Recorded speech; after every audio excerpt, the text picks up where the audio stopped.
Progress is a process. I've been known to work on projects. I get caught up in my concept, still pulling at my conscience. Still wonder if they stealing flows, snatching niggas' content. And if it's for $1, nigga known to do some nonsense. Nigga rob that nigga cell, there's nothing they could tell us. Pass us through them schools, real world, nigga, they gon' fail us shit. Music make us slaves.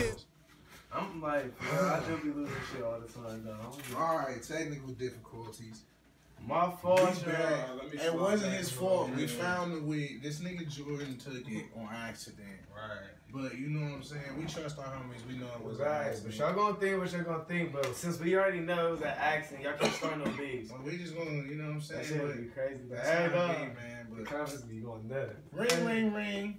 We in the back of the class with the cool kids talk about the cool shit, man. You know what I'm saying? We in this bitch. We got a special guest in this motherfucker. My nigga D.U.E.C.E. What's good? D.U.E.C.E. in the building.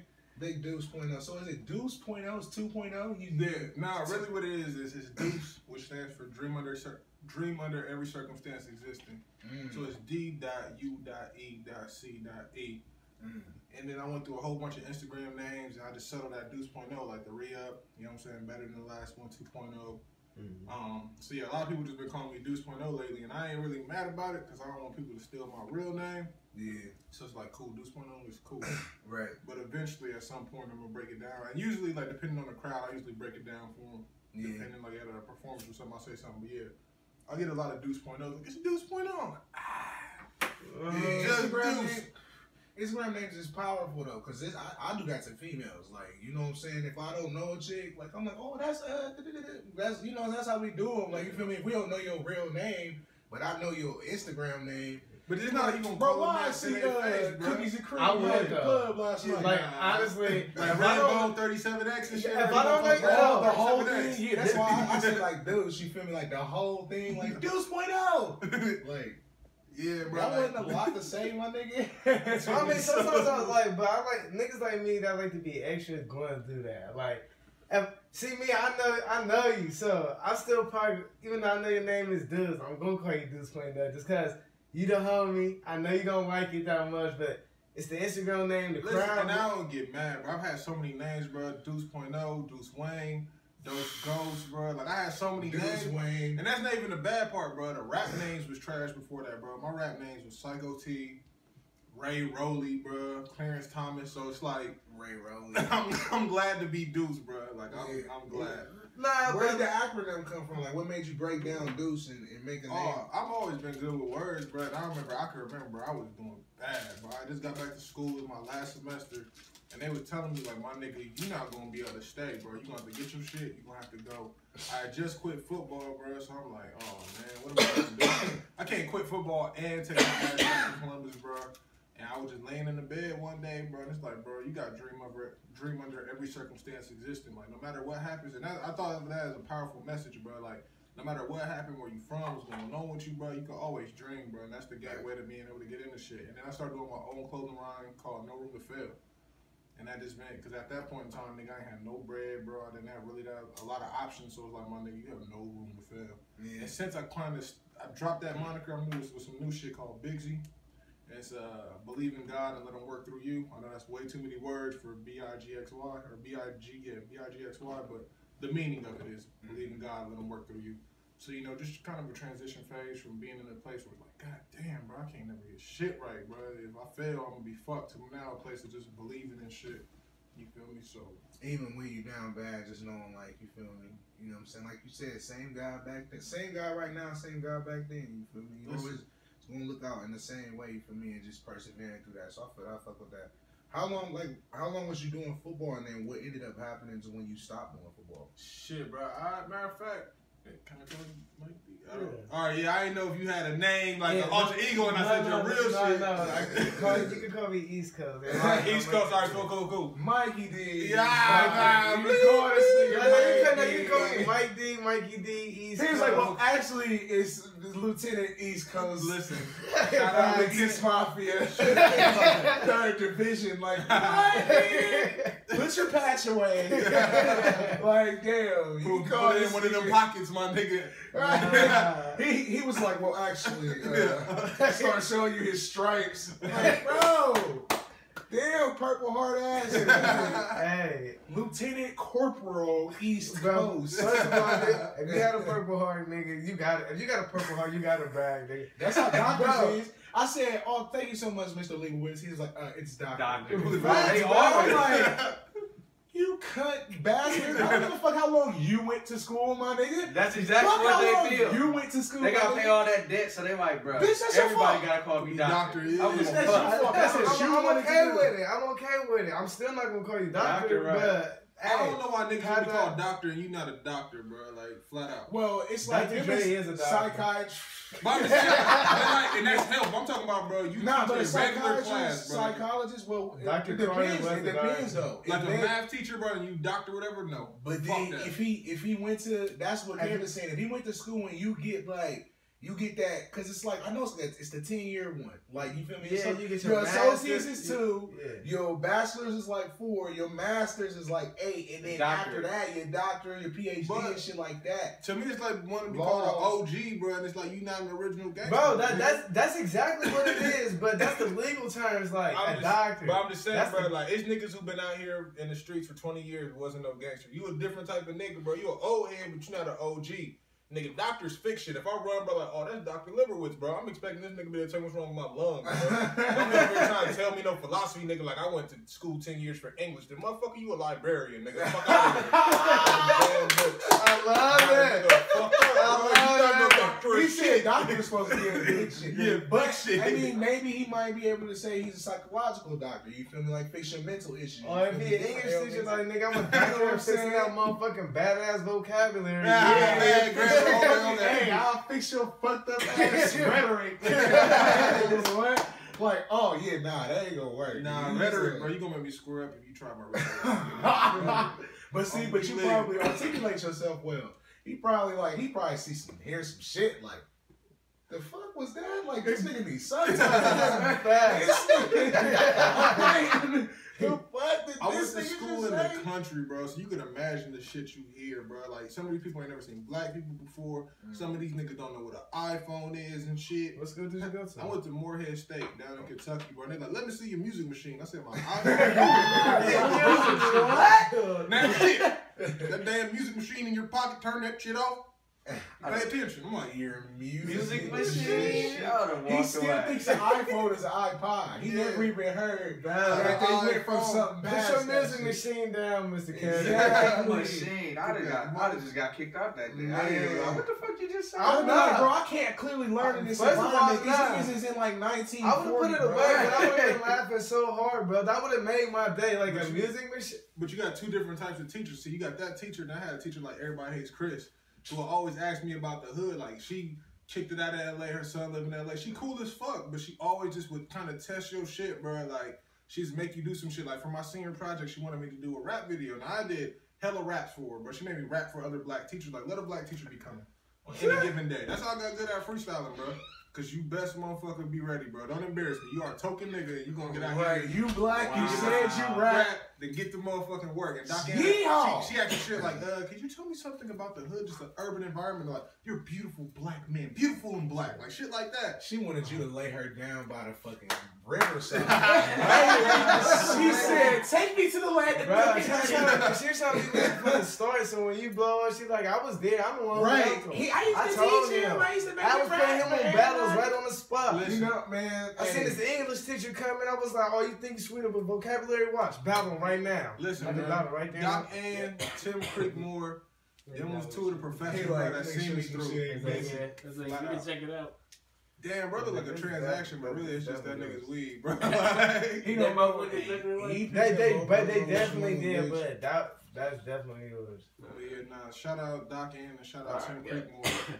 Hey, no harm foul. Alright, thanks, man. My fault, Mike. Cause they let niggas do whatever, bro. I be in class or I be in there in the radio lab doing some shit I know I'm not supposed to do, bro. He bringing 50 white people, bro, with their kids and shit, trying to show them the school. He like, can we hear what you're doing? He's like, no. Tim's very hard at work. You don't want any issues. I'm saying, my God, yeah. We don't. Yeah, because he knows if I turn that shit on, it's smack that, pop that. drop that off the rip, bro. Like, see, it's his job, bro. Like I done made some risque shit in that class, motherfucking radio. That's station. crazy. So they had you really just. Your teacher had you really rapping. One of your professors had you rapping on spot. Bro, like on spot, bro. She like, I want you to rap. You was Cassidy, she was Swiss Beats. It was crazy. Just taking you around the hallway like, who won it? Who won it? She was Diddy, bro. She was Diddy. Show off my new She was sword. right. She was like, ain't from the hood. We'll shoot at you. I mean, it's like, but with white people, sometimes like we have to really. I even white people. I want to put like that, but like people in general. We have to really learn how to. That's what perception is so important for. Because some people really be on some shit like that. Hold on, I have a few questions. Did she have blonde hair? Her hair was white, but pretty sure back in the day she had. Okay, and what year was this? Because you know when The Blind Side came out, everybody was trying to be what's that bitch trying name? to adopt a nigga. Yeah, bro. they was trying. That was what like niggas was getting picked up with a heartbeat by all the white cougar moms. They was like, nah, fuck that. This bitch just Sandra Bullock. Call you a beautiful black man way too hard. Like the way you said she that, supported his talent, bro. She did support me. I could never, bro. If Doc N wanted the D or wanted a little recognition or some cash later on down the road, you hear that? I got you. I got you, Doc, because you believe in me. You was one of the first people. Doc. Listen. He just talked all that shit about calling. Because she really a doctor, my nigga. She really a doctor. Like, she fixed something inside of me, my nigga. So, you know what I'm saying? So I was an identity. You earned your doctors for real now. Yeah, and it be some good teachers out there, you feel me? And like, you know what I'm saying? You seem like you're spiritual. So God, that's training, bro. Yeah. Like that's training in the dojo. Like somebody who would have thought that form of training would have came through a teacher. Like, nah, this nigga rap. Hey, rap, nigga. Rap. Bro. Like, you feel me? Don't be scared. That's what artists need. You feel me? Like there are some of us who we just perform and we do it in our own thing. But you know what I'm saying? You need that motherfucker that's out there like, nah, this nigga hard, bro. Nah, bro. Hey, nah, cause they don't know, bro. They don't know, bro. Everybody they more hard about it than you. Hey, remember that one nigga was playing you? Bro, that's him. Caught that nigga slip. He was talking in third period. Nigga, get that nigga. Right, bro. He said he got the bars for you, bro. I was sitting right behind him, bro. He even know I was peeping game, bro. Yeah. Hey, bro. You know what I'm saying? You need supportive people, bro. But all right, so we got way on. So the football shit. When you start doing football? That what happened that made you have to start? I've been playing ball since I was like 7 years old, and so ball was my life, bro. Like, you know, it really for me was like, bro, I'm about to get the fame about the hood, bro. You know, I always had one thing though. On the side note, I always had a passion for music, bro. Like my shit was Incomplete by Cisco. Make believe that was my shit. I wanted to be a singer, my nigga. So all throughout my life, man, I always wanted to. I love music. I had a passion for music, but never knew how to express it because everybody I'd ever known to do music was doing like corny shit. You feel me? Like you got your uncle hand out the CDs at Thanksgiving. That shit ain't like, you know what I'm saying? It ain't acceptable for but you in school, you playing ball, you doing good, you get the pat on the back, you know. Cause for me, and I just keep it a buck, I was always in competition with my older brother. My older brother is one of them niggas who just naturally good at everything. Every motherfucking thing, bro. East Coast know my brother, bro. Shit, bro. So that nigga just naturally good at we went to high school together. I know. So just naturally, bro, good at everything, bro. So I just had to find my niche and get into it, and that was my thing. You know, niggas see me around, it's like, oh yeah, I'm not gonna use my real name no more. You got me slipping.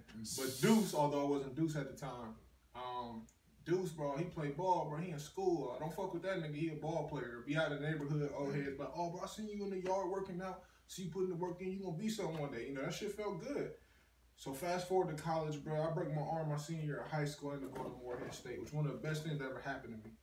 Not even from a sports standpoint, just in terms of a growth standpoint. Like, college ain't for everybody, but it's a good life tool, bro. Because I learned a lot more outside of that classroom about being an adult in the real world than inside the classroom. Like, don't get me wrong, I learned some shit here and there, bro. But, like, I didn't go to school to be no doctor, or I didn't go to school to be no lawyer. So the shit I learned was just, like, how to survive in reality. Yeah, not even on it was some training type shit, you know, because some niggas get out here, 18, be in the hood, my nigga, and it's sink or swim, bro. Like, college was just enough guidelines and just enough to kind of guide you along. Nigga, I'm hungry today, but I know my meal plan start again on Monday, so I'm just going to be hungry for a day, but I teach your ass to budget this out. Or, you know, like a job, like going to school or playing ball was like a job. Be here at this time or there will be ramifications. You know, wasn't no check on the line, nigga, but your grade slipping, or, you know, motherfucking coach on your ass and shit. So it trained me to be able to be an adult, you know what I'm saying? And everybody does their training at different places. Just college worked for me real good. So I get down to like my last year of college. This is the trip. So summertime, I'm rapping. I'm just doing all this rapping and shit. And matter of fact, prior to that spring, I was skipping football class or football practice to go rap. And so it comes time to get back. It's the day like we get to actual football camp. We have our first conditioning test. And after that shit, bro, I just went home. I was like, bro, I'm done with this shit. Mind you, I've been doing this since I'm 7, bro. I quit playing football at like 21. So niggas is like, bro, that's 14 years of your life. What the fuck? My dad wasn't even speaking. My mom said when he found out I quit, bro, she was like, so, you know, he'll probably be home in a couple weeks. She's like, what do he need to come home for? What that nigga need to come home for, bro? His ass can stay where he at, football quitting ass nigga. Stay where the fuck you at. So I quit playing ball, bro, and I just got onto the music shit. It was because you broke your arm, or it was because it's just your heart wasn't in it no more? I'm about to say, I broke my arm my senior year of high school. That's how I even ended up in Moorhead, because before that, I was going to go to a bigger school. You feel me? They was like, yo, you ball out this year, we're going to give you a scholarship. And like the first game I played defense, I had 2 sacks. So I'm like, oh, nigga, this year going to be a breeze, nigga. I'm about to be out here eating, nigga. Here we come. Check. Broke my arm, my nigga, 4th quarter. And so that changed the whole outlook of where I was doing, you feel me? So I went down to Kentucky, was there for some years. I got hurt one year. I had a great coach named Dante Wright. Shout out to that nigga, because that's another person who trained me on how to deal with adversity. So I'm, you know what I'm saying, playing ball. I'm having the best season of my life. Going into that following season, or going into that next season, I slipped and fell, hurt my back, and I just was never the same. Like I had worked so hard and got kind of like to the apex of my abilities, and then I got hurt, and it's like I had to start at 0 again, and half my career is almost over. You know what I'm saying? I had one season that was kind of mediocre after that, bro. What grade is this? What time is this? This is, well, I redshirted my first year, so you know you get 5 years to play. After you redshirt, you get 4 more years to play. So I redshirted my first year. 2nd year, I sat on the bench. Just college? Yeah, college. 3rd year, I'm killing these niggas, bro. I'm out here, I'm feeling it. So going into my 4th year, naturally, it's like, nigga, the 3rd year was good, but this is my first time. Now I really know what's cracking. So going into that 4th year, I hurt myself. So the 4th year just kind of like, which I was mad because year 4 and 5 was supposed to be like them dynamite years. Like, you know what I'm saying? Like, them was supposed to get me to the league. And when I got hurt and year 4 really didn't go how I wanted, that kind of played into it. But more than that, I also had a teammate named DJ. His name Daniel Jones. He actually has a record label called Solarity's Records down in Kentucky. So shout out my nigga DJ. He showed me how to do it the legit way, because I always had a love for music, but I never knew how to connect it from, how do you go from just rapping in your room, my nigga, to Drake or Dr. Dre? How do you do that shit? You know, I seen what not to do, so I was scared. But when he showed me the right channels and shit like that, then all it was about was honing my craft, honing my skill. So I spent that whole summer rapping. Shout out my nigga Pete MC. That nigga used to put me through the ringer, bro. Nigga from Dayton, bro. One of the best freestyles I've ever seen, bro. And just all summer I just spent chasing that nigga, trying to get as good as him. Out at the rehab tavern out west. And then after that, shit, came back to school. I was at football practice one day. The next day I came back, told my coach, I'm like, yo, I'm done. I'm cool on this. And he was like, what?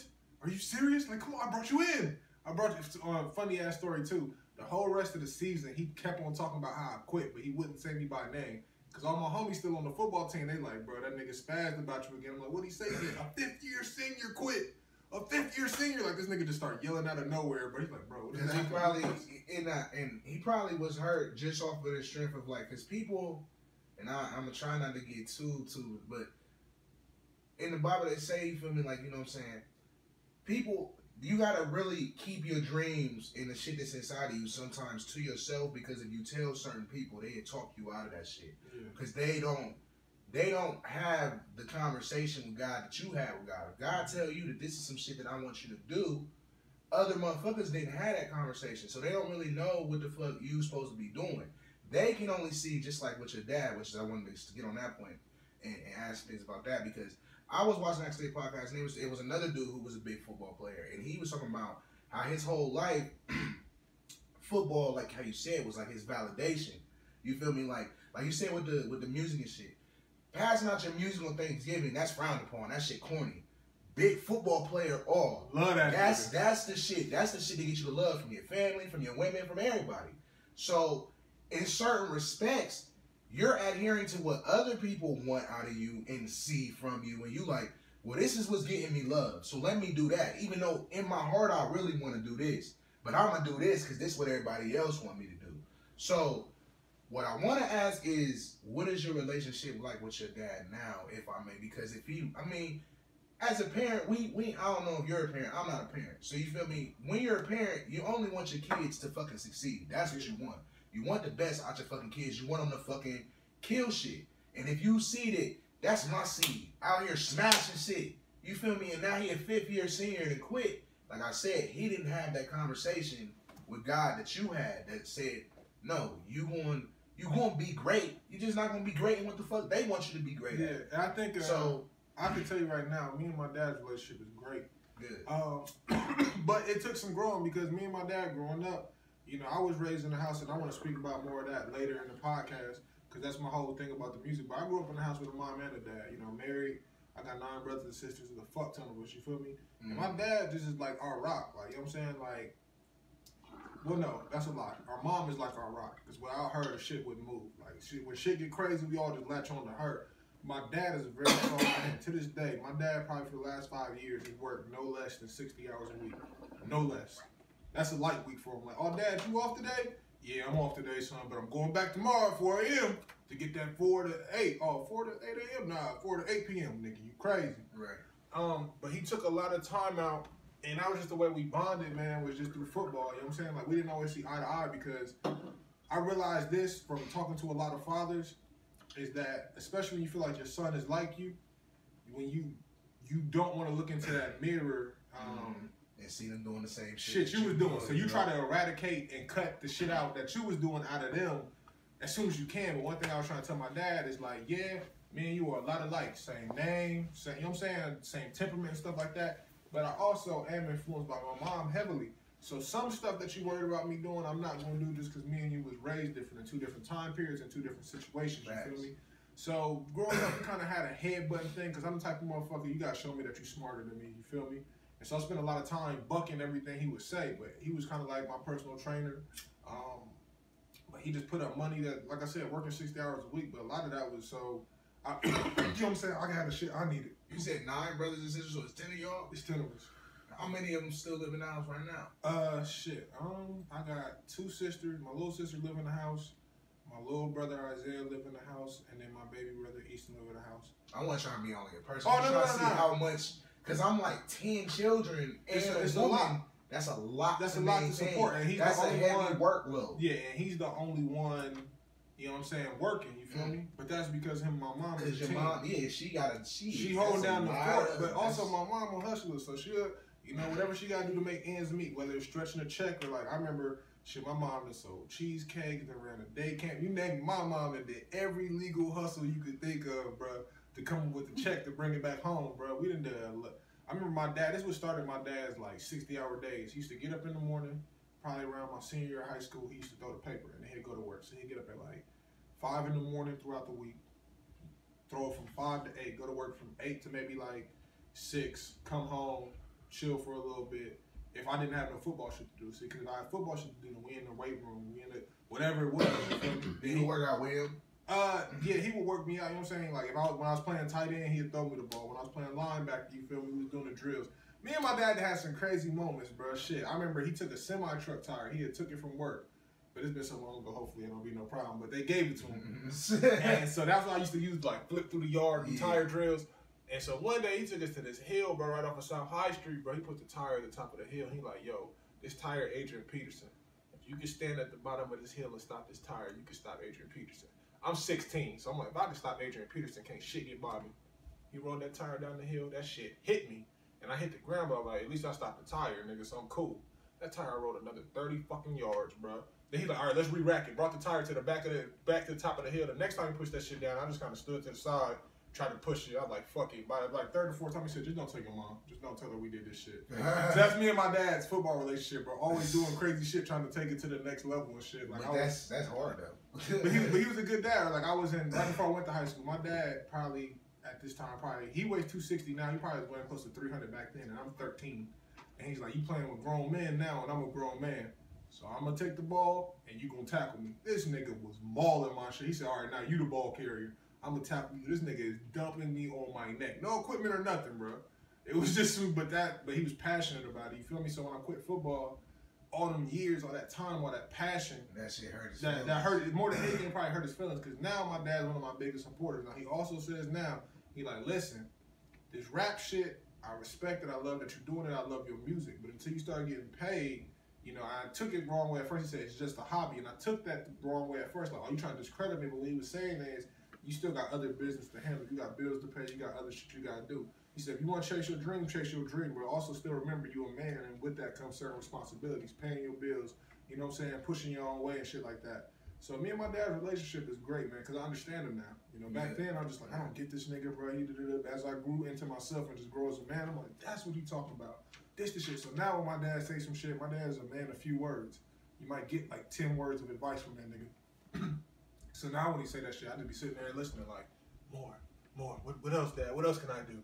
So, you know, me and him got a great relationship. I'm a mama's boy through and through. And my mom is like, I don't know if East Coast remember my mom. My mom's a nut, bro. Like, she was like the cool parent, bro, but didn't play no bullshit. Like, she was cool, but she was not for games, bro. She snatched her kid up and shit. At one point in time, I thought she was a student at the school. I'm like, if she get a check, like, she's here, like, every day. Like, she still work at the school, bro. But me, like, I'm your typical school student. I ain't paying attention to shit for real. Like, I don't give a fuck. I just come here. I just write because I got to, because I'm trying to avoid that. It's like you be watching the show, but you ain't really paying attention to it, so it should be happening on the show. Like, who that nigga? Right? You're like, no, he just came in like 2 episodes. No, like, that should be like, because like he said, he had an older brother. His older brother went to school with us too. So it's like them two and they mama, and like they two opposite. Like they, don't get me wrong, he good. He's a good person. But his brother makes him not look so good. Like he was my brother was that nigga. Like, you imagine the high school shit. Like, this is how it was. We lived a movie. You know how the movie is like the real cool ass nigga in high school? But the movie's about the nerd who wants to aspire to be the cool ass nigga. That was them. But we both live in the same house. So my brother is literally like, matter of fact, like, kill John Tucker. My brother would be John Tucker, and I'd be the brother on the slip. That movie was them, bro. Kill John Tucker is my brother, bro. Perfect. Like, bro, true story, bro. Like, that was them, bro. And their mama was always there. I'm like, it was a few students whose mama was like involved in the school. Like, whether it was working a football game concession stand, whether it was being a team mom getting his dinners before the game, like whether mamas had something to do. So some niggas, one homie's mom joined the janitorial staff. Yeah. Couldn't do shit. He was still bad as fuck, but. Your mom hey, shout out Miss Sandy, bro. Shout out Miss Sandy, yeah, bro. Yeah, Miss Sandy is another one that I ain't played for sure. Miss Sandy is now. I remember a couple times I'm skipping. And Miss Sandy going through the hallway, she said, "You know you're supposed to be in class." Right, that's all she had to say. The class, like, because you like, hey, teacher, that's why I don't know my mom. So, like, I'm fucked. Like, her nephew lived. You know, I see your son at school acting a fucking fool. Her daughter went to the daycare that was in the hood. So, like, they was always out there. Everybody knew my mom from the hood. So, everybody was just. You couldn't do shit because niggas was telling your mama. Like, Miss Sandy was the type to snatch you up, though. It wasn't going to be no thing about tell your mom. Your mom was, I'll tell your mom after I snatch you up. I'm going to snatch your ass up, and I'm going to tell your mom, and she going to whoop your ass. My mom was like 5'11". She'll snatch you up, make you want to tell your mom, like, man, this lady snatched me up. For what? But listen, I tell you, my mom don't play. She a thug, though, bro. Just recently, bro, I was like 21. My mom, like, nigga, she said, I'll slide your bitch ass, nigga, because she's like, bro, I'll drop anybody out here. She's talking to me, my brothers and sisters. Now I'm bigger than my mom. She walk in the house, I start laughing, like, bro, I'm mocking her and shit, but she comes and says, what you say, nigga? Get my face, bro. I'm knocking your bitch ass out, nigga.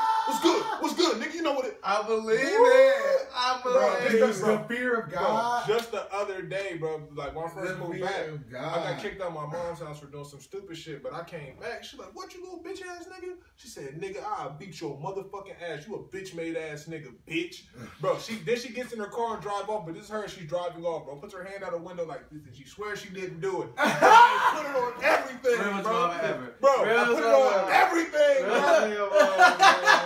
Listen, my mom goes for no games, bro. There's no easy outs for it, bro. Listen. Descendant? But listen. But he said if she swears she she didn't do it. My mom is the same way. Bro, and she pulled off like.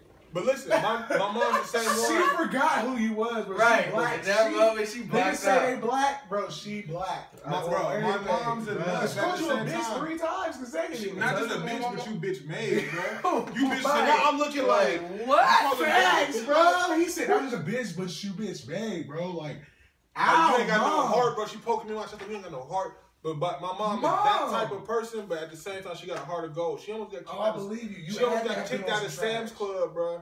She almost got kicked out of Sam's Club, but this is the reason. She seen this dude snatching an old lady's purse. She tackles that motherfucker, gets that nigga pinned down on the ground. And security, all they see is her having him pinned down on the ground. So they subdue her, bro, and this nigga run off. So she stopped the lady from getting mugged. The old lady trying to tell her, like, listen. And my mom's, at this point, I'm not going to say her name, but she's in her age. But she's getting up there in age, out there tackling niggas in the parking lot because old ladies getting jumped on and shit. So she like, mine would be the hood nigga, bro, that you can find out at the end, like, got a heart of gold, bro, and it's going to go to college because they can really read and shit. So that's my mom. She be like, And I believe you, bro, because for real, we some statuesque type dudes, but if a chick is in your face that mad and you not, and plus it's your mom, so you are like automatically, if this is an RPG, all your shit is just like all your shit, like you probably can't even really, you definitely can't attack. Like attack is a your defense is really gonna be low as fuck, and then her shit is heightened because her shit is all pluses because how bad she is. So if she do running your shit, you just run. Listen, them first 2 are going to hurt, bro. That shit is, I told you, bro. Ain't no way to avoid it. He bringing it back to the other podcast where he said he got hit by his mom twice, and the third hit was gonna kill him. He was like, he said, no, bro. Like if I would have got hit with that third punch, I was going to die, bro. Like, my mom got them. Bro, his shit was like, my mom got them. He had 1 HP, bro. 1 HP. Somebody get this nigga. He is about to be at the continue screen hard as fuck. Bro, like my mom and his mom was like similar. They just like some women like you just don't fuck with. Like just let them be. Just have respect. Moms is notorious for that. And like they have a golden heart, but they also will let you know you a bitch. Like. And they make you feel like a bitch, because if they call you a bitch, it's almost like getting called a bitch by the big homie, like I said. But you got them two. My dad, like ice, bro. He just solid, bro. He just solid. You're not going to move him too far up and down. Now, if that nigga like a glacier, if that shit fracture, nigga, it's a problem for everybody. Tidal waves and everything. For the most part, my dad just solid. My mom like fire in this bitch, though, bro. She don't give a fuck. She teeing up, bro. I remember one time, a teacher didn't even say I was acting bad. She just said I was talking too much.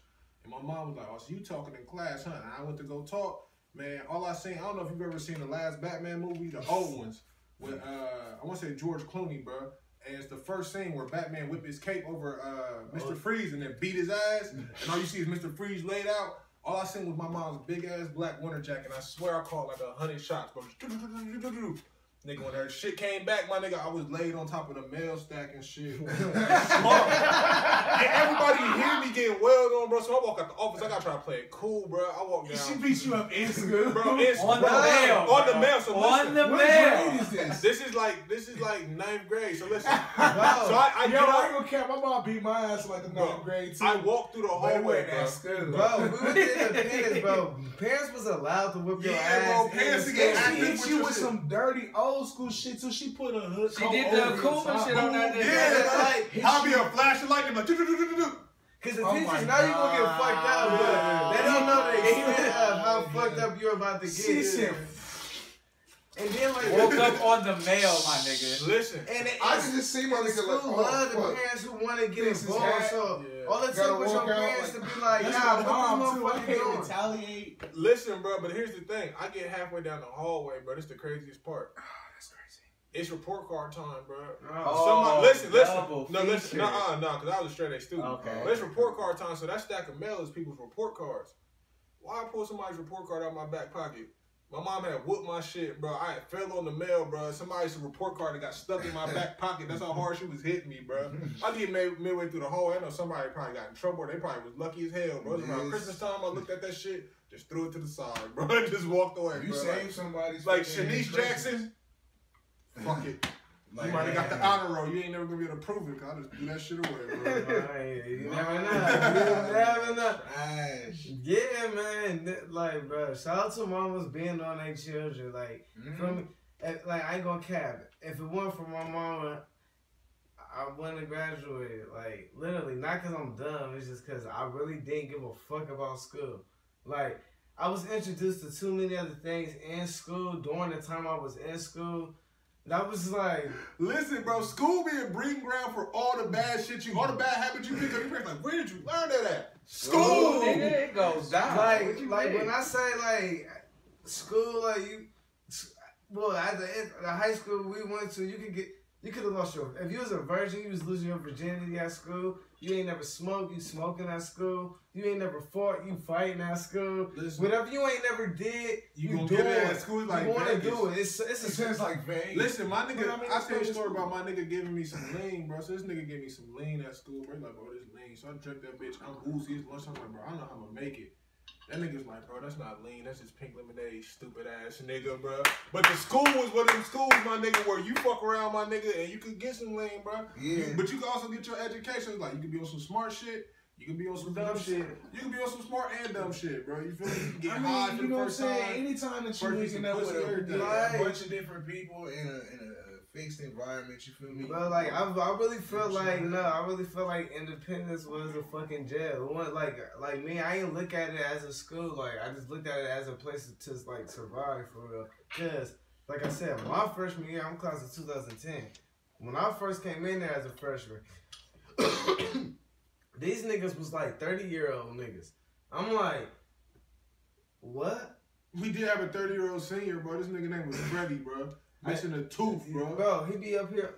I ain't gonna say where he be at. He be up here, bro, across down the street, bro. Bro, Freddie, bro, Freddie was on life, trash, bro. bro. He was on the football team, but He was like bro, 26, bro. bro, on soul, bro, Freddie, bro. They used to let him practice, bro, because they knew he was never gonna get to play. Like in the season, they would always let him practice, and then his grades would come, and they'd be like, "Well, Freddie, you can't play." And this nigga was like, how was he still in school? PMB Rock with dark skinned, bro. Yeah, bro. Freddie was a little slow. Bro, no lie, bro. He was. I understand, bro. It was like he had to be in good with Columbus Public or. You can stay for a little bit if you slow, bro. So like Freddie's slow. Freddie the type of slow to have like caked up spit and shit in the corner of your mouth, like weeks of spit, nigga. Like you only clean that shit like once a month, bro. Like niggas' eyes be crusty, just too old, missing a tooth. I remember we was at football practice, like, move out my way, you weak ass freshman, bro. But he's slow, so what am I gonna say? I'm just gonna try to prove myself against the slow. He had a senior. tattoo on his neck. You like, bro. Independence, like We you said, are kids. It's not like a jail. To me, it wasn't necessarily a jail, but it was definitely a mixed environment. Matter of fact, we had a riot.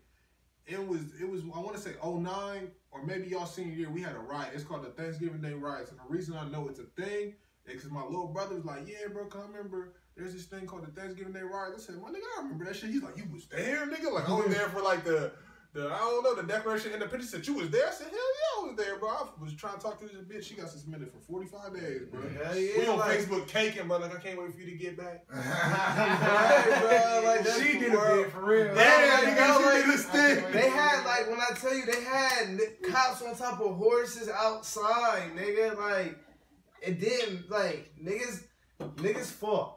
And it went down. Niggas say you gonna get these hands, bro. You getting these hands. You can go to class and dunk this nigga all day, but eventually you gonna run into that nigga, bro. And then when that crowd circle you, bro, there's no escaping, bro. You gotta get out work, bro. Independence was a mixed bag, bro. I met in my freshman year, my first day, I asked this girl to, not my first day, but like first month, I asked this girl to homecoming. And she said she couldn't go, and I'm like, why? Is it because I'm lame or something? She was like, nah, all she did was point down at her feet, bro. She had an ankle monitor, bro, and we all coming from the 8th grade, bro. We only been freshmen for a month, bro. Got jammed up over the summer, had an ankle monitor, couldn't go. That would have fucked me up. Like, you got pregnant. But listen, but by the same respect, bro, there's a girl there, bro, named Ugata be watching you beautiful. You the greatest thing ever. She will be president if she was born in the United States of America. Just beautiful, but smart as fuck, like rocket science shit. So you got them two parallels. You got a girl with an ankle monitor on, and you got a girl who could be a motherfucking neo engineer, that's what I physicist. That's what I meant. Sweet Tiana Berry. Oh, so what was some of the topics we had? Cause we gotta run some of these actual topics up too. So hold on. Well, I guess because this nigga can't. Rick Ross. Oh, Rick Ross Yeah, breaking his breaking horse horses. back. Like, okay, so it happened. Said the same We did some fact check. So it happened in June, but another story broke out because I guess the people who owned the horse are sad because, well, Rick Ross fucked the bitch, was dipping lemon pepper wings, had the ranch in between her titties. Dipping the ranch. Is this proven? That's what she said. You said she said it. So he broke a what back? He broke a horse's back. He was riding a horse. He got on the back of the horse. The horse broke. The horse's back was broken, and they had to put the horse down. Talking about skinny Rick Ross though, like Rizal No. or what? Yeah, How he break the Rizal. fucking horse? He said June. Yeah, June. So he been getting skinny, bro, since 15. Like, you just said this shit 2 years ago. Like, yeah, he'll break a horse. That's back. why I said, He a I'm like, regular I ass ain't nigga, shit. bro. Your horse Like, just weak. Yeah, Oh, that's yeah, like yeah, his yeah, horse, bro. yeah, skinny, bro. Thank you. He ain't like our size, Yes, bro. he's skinny Yes. enough, bro, I'm to a horse 280 should pounds, not bro. be I feel like I breaking, should be able to get bro. on a horse, bro. Yeah, bro, but he broke it. Like, He got on that horse. He hopped on that horse one too many he broke times. it. And that horse He is probably broke. was pushing it on to the limit hard. Like, why he ain't going? He didn't really ride that shit on hard. Like, bruh, you not supposed to ride it like that. That's a show horse, nigga. Like, we just do Bro, this shit for right. fun. Bro, The he's saddle, trying to make the it saddle push alone, 70 and the shit. saddle, the saddle alone is probably like 200 pounds alone. Nah, that saddle can't be that much. Saddles is heavy as fuck. The bro. saddles is really heavy as fuck. I don't know if they're 200, but Like, yeah. I might give it like. You might right, maybe right though. It might be like 100. Yeah, it might be 100. It's 100 something pounds. 80 to 100 pounds. Rick Ross, he ain't as fat as he won, but he's still a 274 pounds. 250, 275. Like, That's a big right, bro. That's still a big nigga on top of that horse. And yeah, that horse might be old, but still, that's a fit. They're like, all right, Rick Ross probably like, yeah, I want to ride a horse. Let me get your best horse. Y'all got a family horse, huh? Like, I don't like that one. It gotta be. That one ain't cute enough. that one ain't important You ain't enough. got the cutest one. I'm the best. I gotta have the best. That one. And they So he really fucked her up. I believe he did, bro, because he ain't paid for the horse. So talking about he broke the horse's back and then he fucked a bitch? Or? Yeah, like, The chick who owns the horse, Yeah, I guess he hit. it's like part of her family. Like, it's a rich black family that came from the hood that probably bought some horses and that had them horses for forever. That horse probably grew up with that little girl. Probably was her pony or some shit. And that shit, He broke it. that shit broke. Look, He broke hey, it. she like, this nigga gave me some dick. That's it. And like, get ranchy titties. Let's but- talk about the lemon pepper with Listen. ranch dressing. Why should we have a problem with this? I think this is okay. I was I just think saying, this like, is okay. I'm like, I would have I'm gone like, record and okay, say this. Because it happened, it spilled out on Twitter, right? Right. Because that's when she said it back. So that's the one part of it. She said it. It ain't like he said, bitch, you wasn't saying that when I was dipping lemon pepper wings in your ranch dressing in your titties. Right, so I mean, she wanted this. She said was down to this. She said you wasn't saying that. So I think he did say like that. Did he admit to fucking her? Nah, he ain't admit to, he ain't said shit about it from my understanding.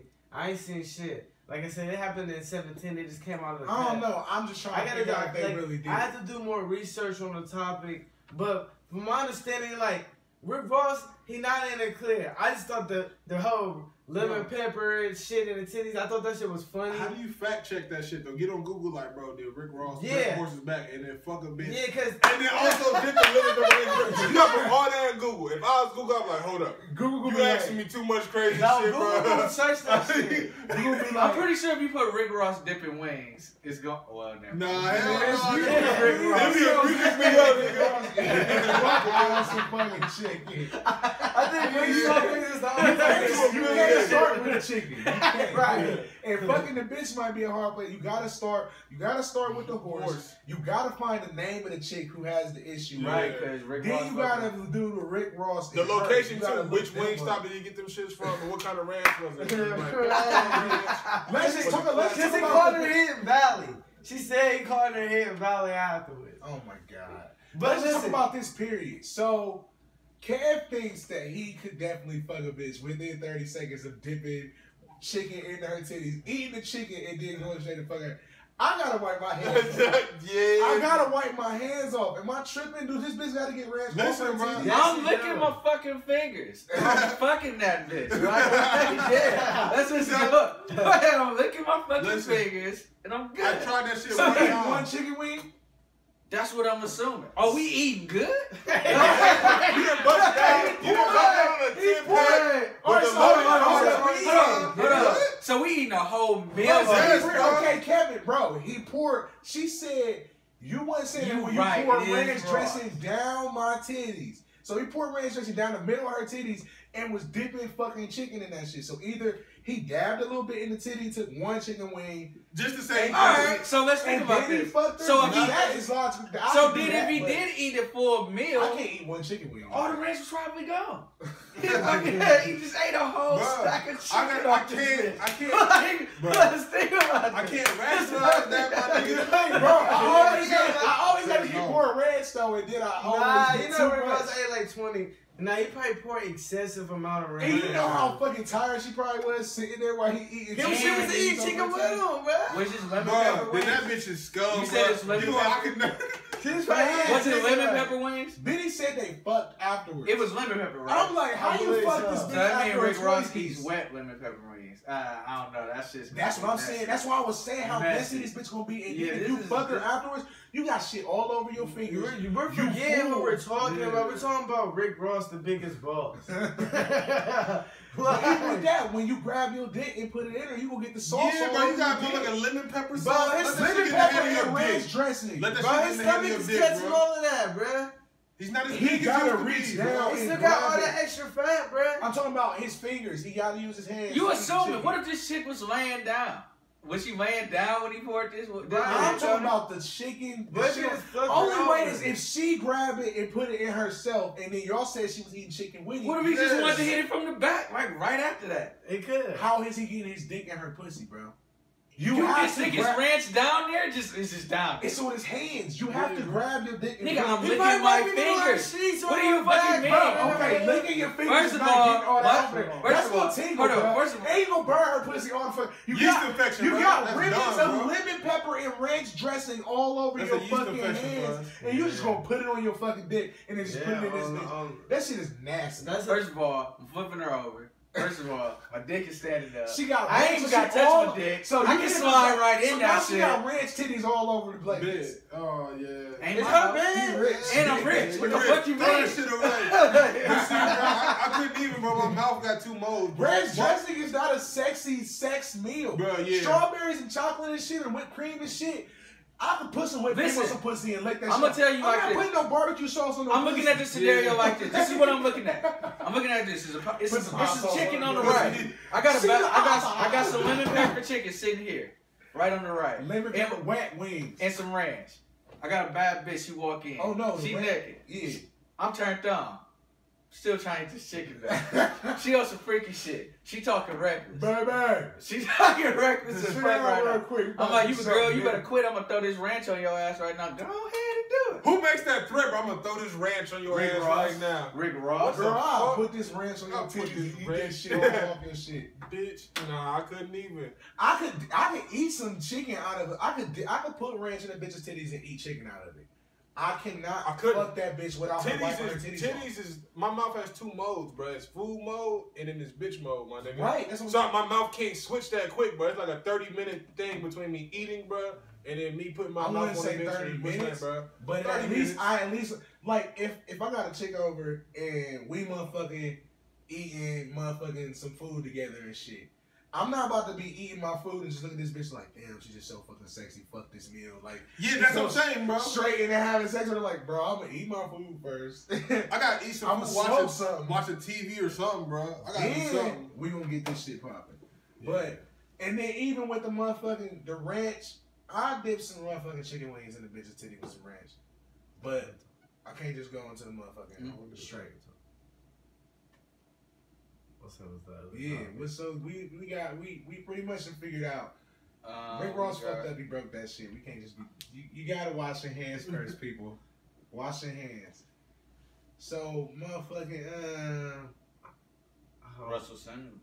Russell Simmons. oh So Russell Simmons reportedly been touching bitches.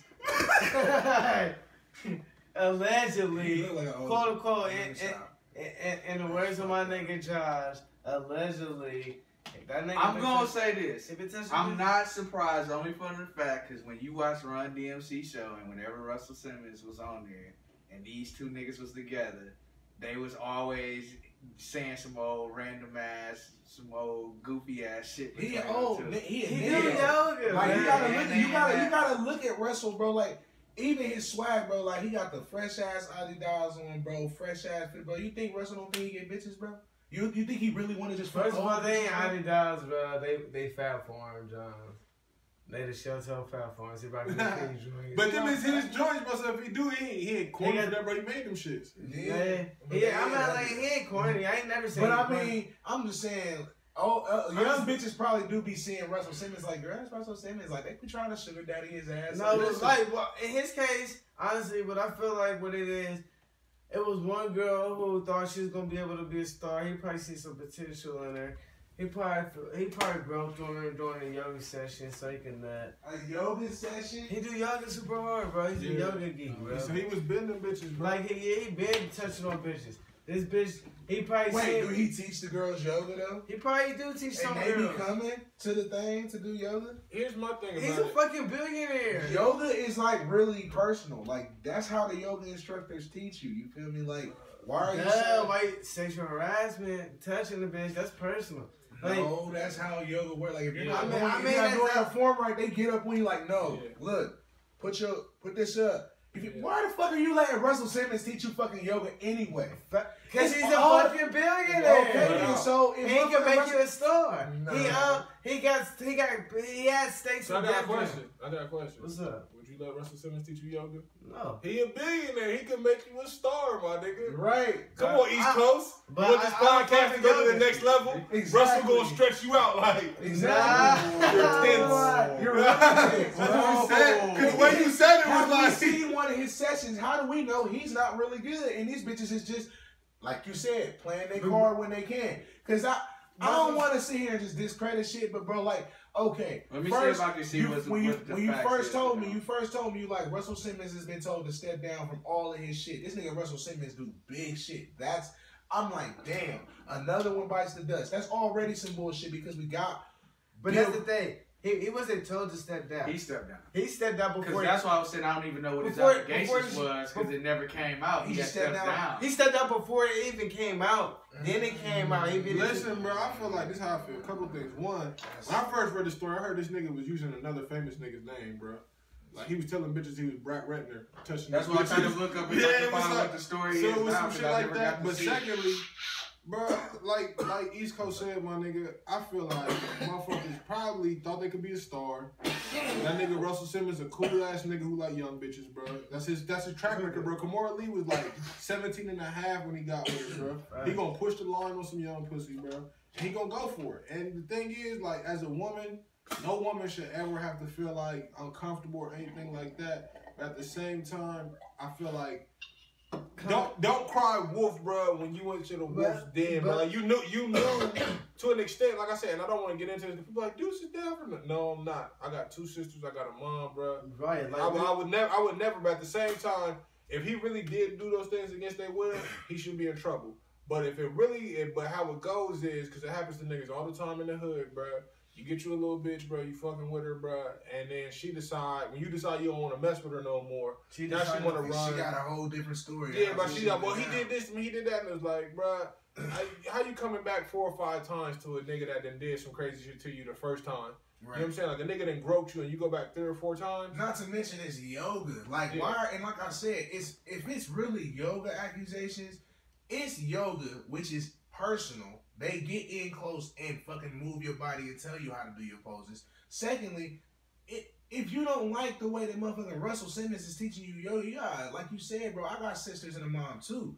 But like, okay, I'm having a conversation like, why are you having Russell Simmons teach you yoga? Like, what he said? Oh, well, he said if I come to his yoga class, that it's going to help benefit my career. Like, those two things don't even go together. What the fuck your career? Your motivation was all wrong. Like, you should have already known that he was on some other shit. And if you wanted to play stupid, or if you are actually that stupid, then cool. I mean, not cool. Like you said, don't cry wolf and go into the motherfucking woods. That's some bullshit. But to touch on that, it goes back to what you said a couple conversations ago. I don't know if it was on a podcast or it was just we was having a conversation. But like you said, it's trending right now. Mm-hmm. And if you notice, all these women is coming out saying the same shit about all these famous people at the same time. And they all doing the same thing. All it takes is one person that get everybody, the nation's attention, and then everybody's on her side because you know the nation don't play with that. And it even gotta be true. If we hear you associated with that, you fuck. That's why he stepped down. Like, right. I don't want nothing. He like, this is the small one. He already probably know. Like, this. They coming to Bill Cosby, a nigga. It's about to be 50. We about to get right, bro. Like, I'm fucking real.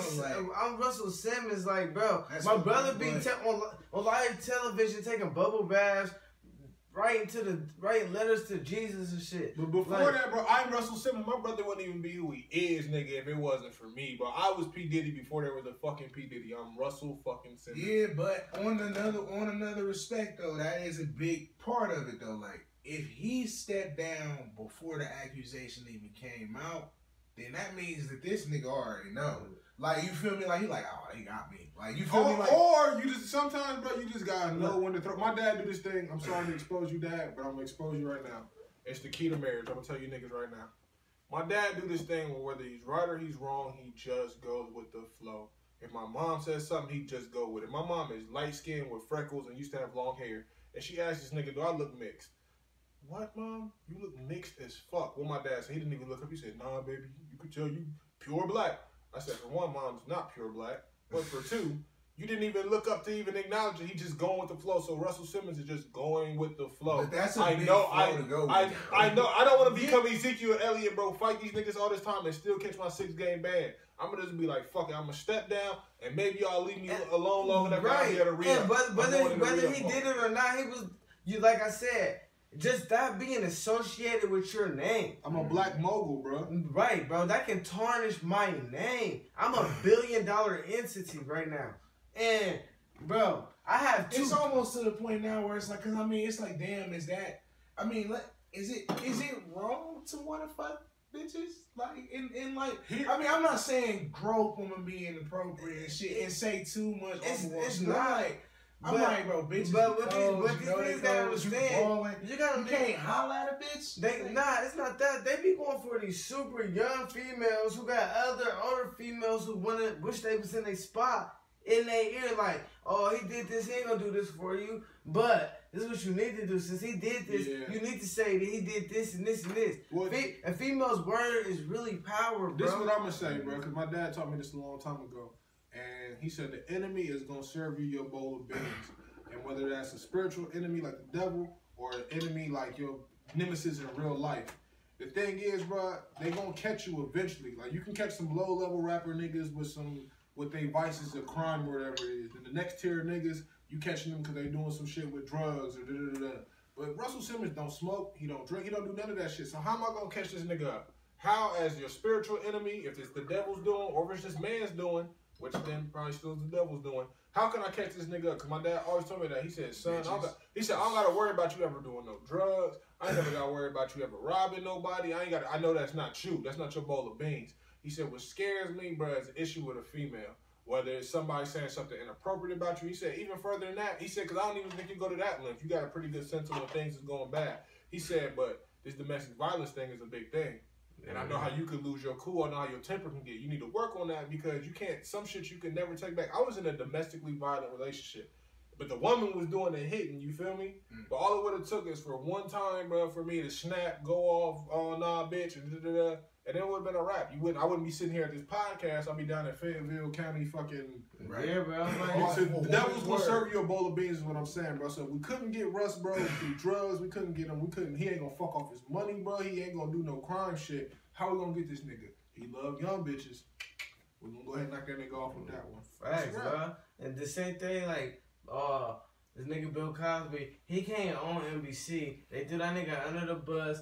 That nigga beat that shit, but guess what? He can't buy NBC now. And niggas still, even though he did that shit, everybody's still like, I did that shit. Nah, like niggas everybody there's too many good jokes about it, bro. Not and to believe it's too many bitches. Like, niggas is like, nah, bro. Like, even if you can just hire that many bitches to lie. Like nobody gives a fuck. Like, and anybody gives a fuck, we can never know. Like you feel me? And that's what's so powerful. And like, and that was the same thing niggas did with Michael Jackson with that little kid shit. No, we and my nigga was just talking about this. Mike a creepy, weird motherfucker. Mike, I'm not saying he touched all them kids, but I think Mike might have touched dick at least once. He tapped his dick with another kid's dick at least once. Mike was just some creepy shit, bro. At least once. Now he might have figured out after I don't like it. You can't tell. You ain't thinking of Michael Jackson. You ain't telling Michael Jackson no when you thinking that motherfucker. But like, all I'm like, what, Mike, bro? He's saving kids who died from all cancer. I'm saying is, like, bro, all I'm saying is, let that nigga, he beat that. All I'm saying is, he beat that shit. You're healed. Like my example right there. He beat that shit. But we still like, nah, bro, you did that shit, bro. Like, he did it. Like you said, Him, R. Kelly pissed on that bitch, bro. R. Kelly did everything, anything. R. Kelly beat all his shit. Beat all his cases. Everything. Fuck. Bro, everything R. Kelly's ever been accused of, he's done. He made I Believe I Can Fly, bro. That shit right there get you off that ignition. R. Kelly got some cuts, but you gotta go after a nigga like Bobby Brown who's cut and kind of faded out. Yeah. Every 5 years, R. Kelly gonna reinvent himself to make some new shit. Then he gonna do some nut shit. So he gonna drop the. You got some drain? He gonna drop some Grammy shit, and then he gonna have a sex cult. That's how that nigga R. Kelly get down. Like, but gave it to my last. What's the other song? My last five. Hey, fam, can you hand me that? Playing with the 60 years and killings in Columbus. Playing with the 60 years. Yeah, so Jordan left, but he brought up Michael Flynn. I want to say shout out Michael Flynn. Now I ain't no rap, I ain't no snitch, but y'all gotta understand he was fucking with Donald Trump, and from my understanding, this nigga got here like everything coming down on Donald Trump and his peoples. They going down, so they want to hit this nigga with 60 years. This nigga said, I think, nah, I'll snitch. So Donald Trump and his niggas called him like, hey, bro, let's talk. This nigga trying to get the phone on him like, nah, nigga. Like, it's a rap, bro. He like, y'all not the niggas I need to talk to. Right, bro. But Trump can pardon him, though. He already uses one pardon. Bro, Trump can't pardon him from this, bro. Trump can't do shit, bro. I think, bro. He's under investigation. Is this America or Russia? This is America, bro. I thought the president can pardon one, person. Bro, these niggas are under investigation. The pardons and stuff they typically do when they getting out of office, right before they get out of office, they'll pardon a whole bunch of people. It's frowned upon to do it. Like, you ain't gonna do it before then because it'd be controversial people or whatever that they pardon. Trump already don't give a I better not ever become president, bro, because a lot of niggas is coming home, bro. That's why when Barack had his last year, niggas was expecting a whole bunch, and he did pardon a lot of people. But I'm bringing niggas home who probably shouldn't be home. But just to show you that I could do it, bro. Niggas is coming home, bro, off of, not no rape case, no sexual assault shit. But niggas you got their face on camera, bro, like, niggas coming home, bro. He was under duress. He's coming home, bro. He's under duress. Nigga, like, about to say some hood shit. Nigga got killed. Like, listen, bro, they was beefing. That's a long documented beef around that. You don't even know the story. Right, you don't know the story. Did you check Twitter, bro, what that nigga Do said about you his know mom? the other niggas? Did you take the... Because I was about to hear it. So him, I was there when he shut up the house. We was playing 2K. I had to get on the floor. I saw the 2K game that the original beef started about, and he was scraping it. Like, and he did cut the game off. And they did bet 50. Right. There's so many They things worked, that bro. really He went lost, in. bro. He got sorted So once he's the coming car home, started pretty dumping. much. That's He's coming home, bro. I could get Like, I understand that. But, like, Michael Flynn, bro, snitch on that nigga Trump. Get him the fuck out of here. Snitch on that vice president. Now, He's 60 years. I'm already 60. If he's going to snitch on Trump, then he also got to snitch on Mike Pence. Because if you snitch on Trump and get Trump, but this right here, this is probably the power move though. They want Trump. They want Trump to get impeached because Pence is really gonna fuck some shit up. Like, people don't understand how fucked up he is. That's what I said. Like, that vice president is really the problem. You gotta snitch on. That's why they ain't got him out yet. Because they like Trump out here doing whatever the fuck he wants. Because they like, bro, this is Trump. It's the car behind him. We gotta find something. What is this nigga Pence done? Bro, Pence is like on track. Like, I hate to call somebody. They both get in. Bro, Trump called that nigga. That's who he put in. What it was they knew Mike Pence wasn't gonna be able to win just off of just if he ran as the president, he not gonna win. So we're gonna put this train wreck Donald in front of him, bro, because it's gonna be good for publicity. And he's a figurehead, bro. So he can say shit and do shit. If it go bad, well, oh well, with Donald Trump, he a dumbass. But if it go good, like it's been going in terms of getting him into office, we just gonna ride it. He the lead blocker, bro. Mike Pence is really the one with the rock, bro. He letting that nigga take up all the shit, and then Mike Pence gonna walk into the end zone like, by the way, healthcare gone. You niggers back to Africa. Like that nigga gonna just start wilding on shit, bro. But he letting Donald Trump take all the bullshit because when Donald Trump get out, people's guard gonna be down. I'm glad we got out the way of that. Bro, Mike Pence gonna be on the sneaky white shit. Look at the little side shit that's going on in Liberia and shit, bro. Like, yeah, that shit. Like the Slave Act, bro. That shit, like, niggas need to check that. But like, they said that was Barack Obama and Hillary Clinton's fault. They said they said they overthrew that regime with motherfucking Gaddafi and shit like that, and then they didn't put nothing else in place. They tried to, but you feel me? They didn't have nothing else in place, so it just became anarchy. Like, and that's what they want to do. I want to know this, bro. That's like almost like saying, all right, a bitch getting beat up by her nigga. Somehow Brockman came and saved this bitch from getting beat up by her nigga. And then you come back 6 months later and that bitch in trouble again by a different nigga. Or you know what I'm saying? Like, you couldn't get your house under the rest. At the end of the day, that's not my fault. I helped you. I did the human thing. It's not our fault, but that scenario is different than from what. And that's the thing about America, because America, we feel like we got it figured out. It's just like with religion. When you are so passionate about the way something is, you believe that's the way it's supposed to be. We're not the only country in the world. That's why they say third world country. It's fucking motherfucking slavery and motherfucking murder and all that shit happens. Just like with our motherfucking shoes and our phones and shit. That come from slavery shit. This shit is just in the media that we're actually seeing this shit is happening. But basically in them places, they run off of dictatorships. Dictatorships are not, we got a president. Well, that's democracy. We vote our shit. England got a king and queen. That's monarchy. They just fucking birthed their shit. Dictatorships, they kill shit and take power. Well, that's how they fucking work. I have to say, but that's all any type of system.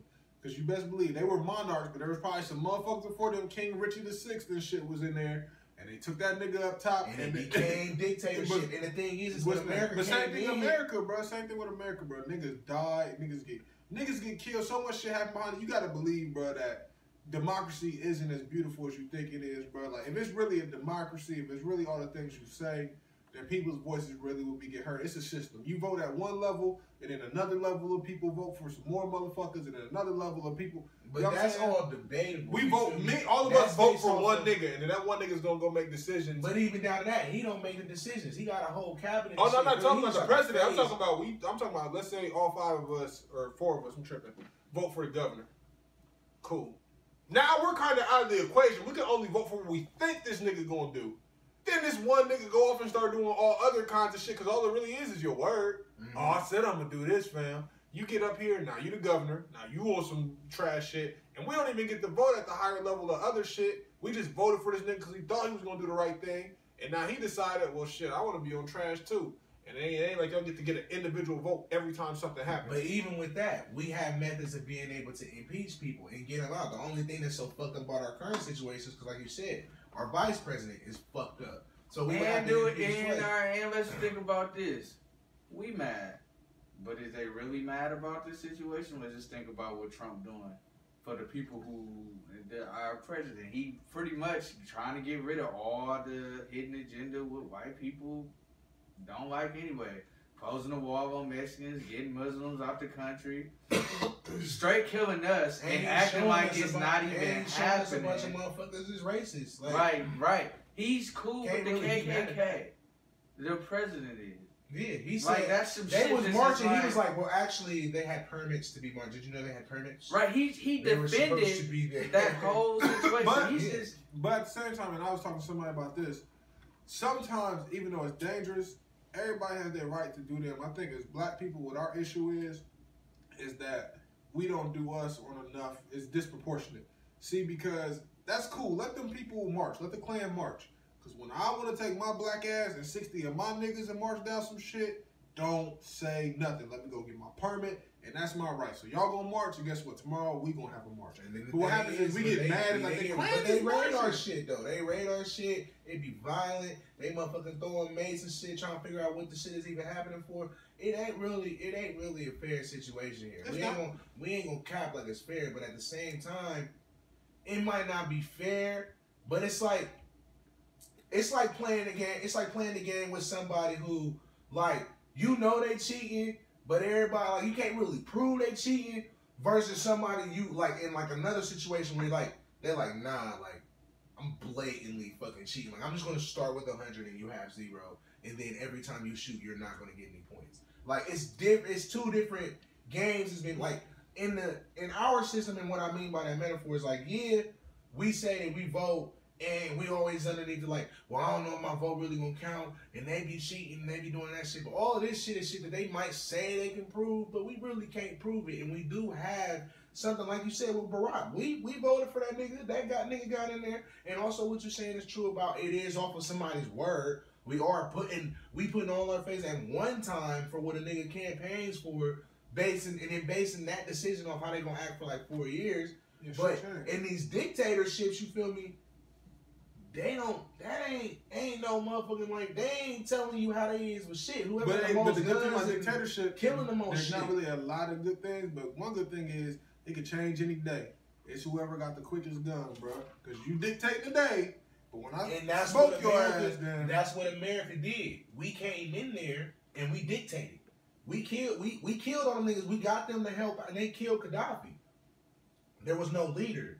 So now their society of people was like, if we lost our president and our vice president right now, we probably might not go straight into the purge mode, everybody raping and killing, but some motherfuckers is gonna rape, some motherfuckers is gonna kill, and if it ain't nobody to stop them, just like when the blackout happened, nigga, they robbed everything.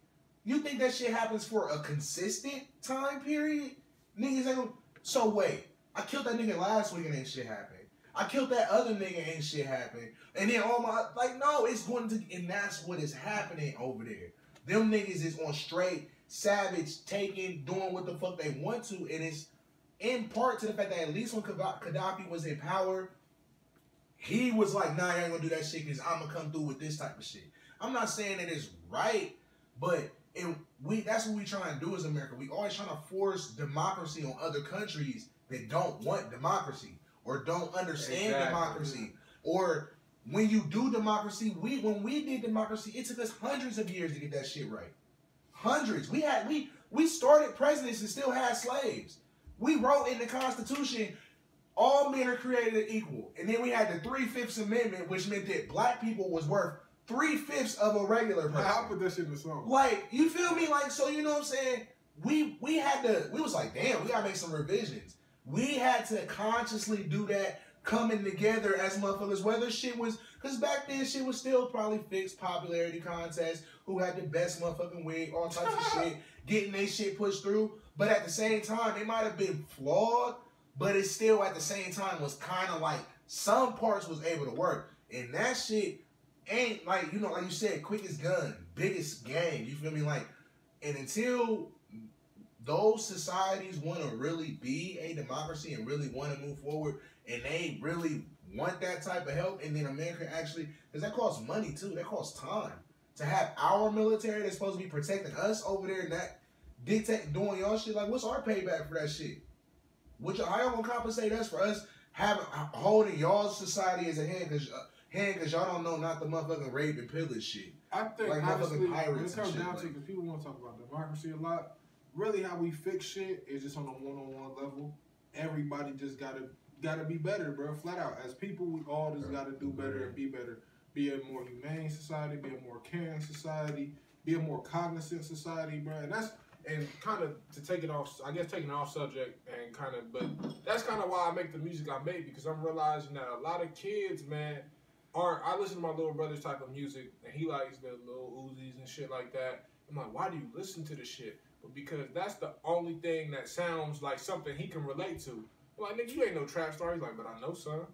You know what I'm saying? Nigga, you ain't this. You ain't no killer, but I know some. So that's what I gravitate to. Right. So as a people, bro, we got to present better ways of presenting things in society and just being better people. So as a rapper, bro, when I'm making music, my job is to connect to the kids, bro, so that they don't have to feel like they look up to the neighborhood dope man or to the niggas in the gang and shit like that. Like, my music is made to let you know, like, yo, bro, people exist outside of just really probably about 85 to 90% of people live regular. Some spectrum of level of regular in the middle. Then you have your extreme people who are just piss poor, bro. They never had shit. They never gonna have shit. Then you got people who just was born with it, nigga, and is always gonna have, and is never gonna be broke.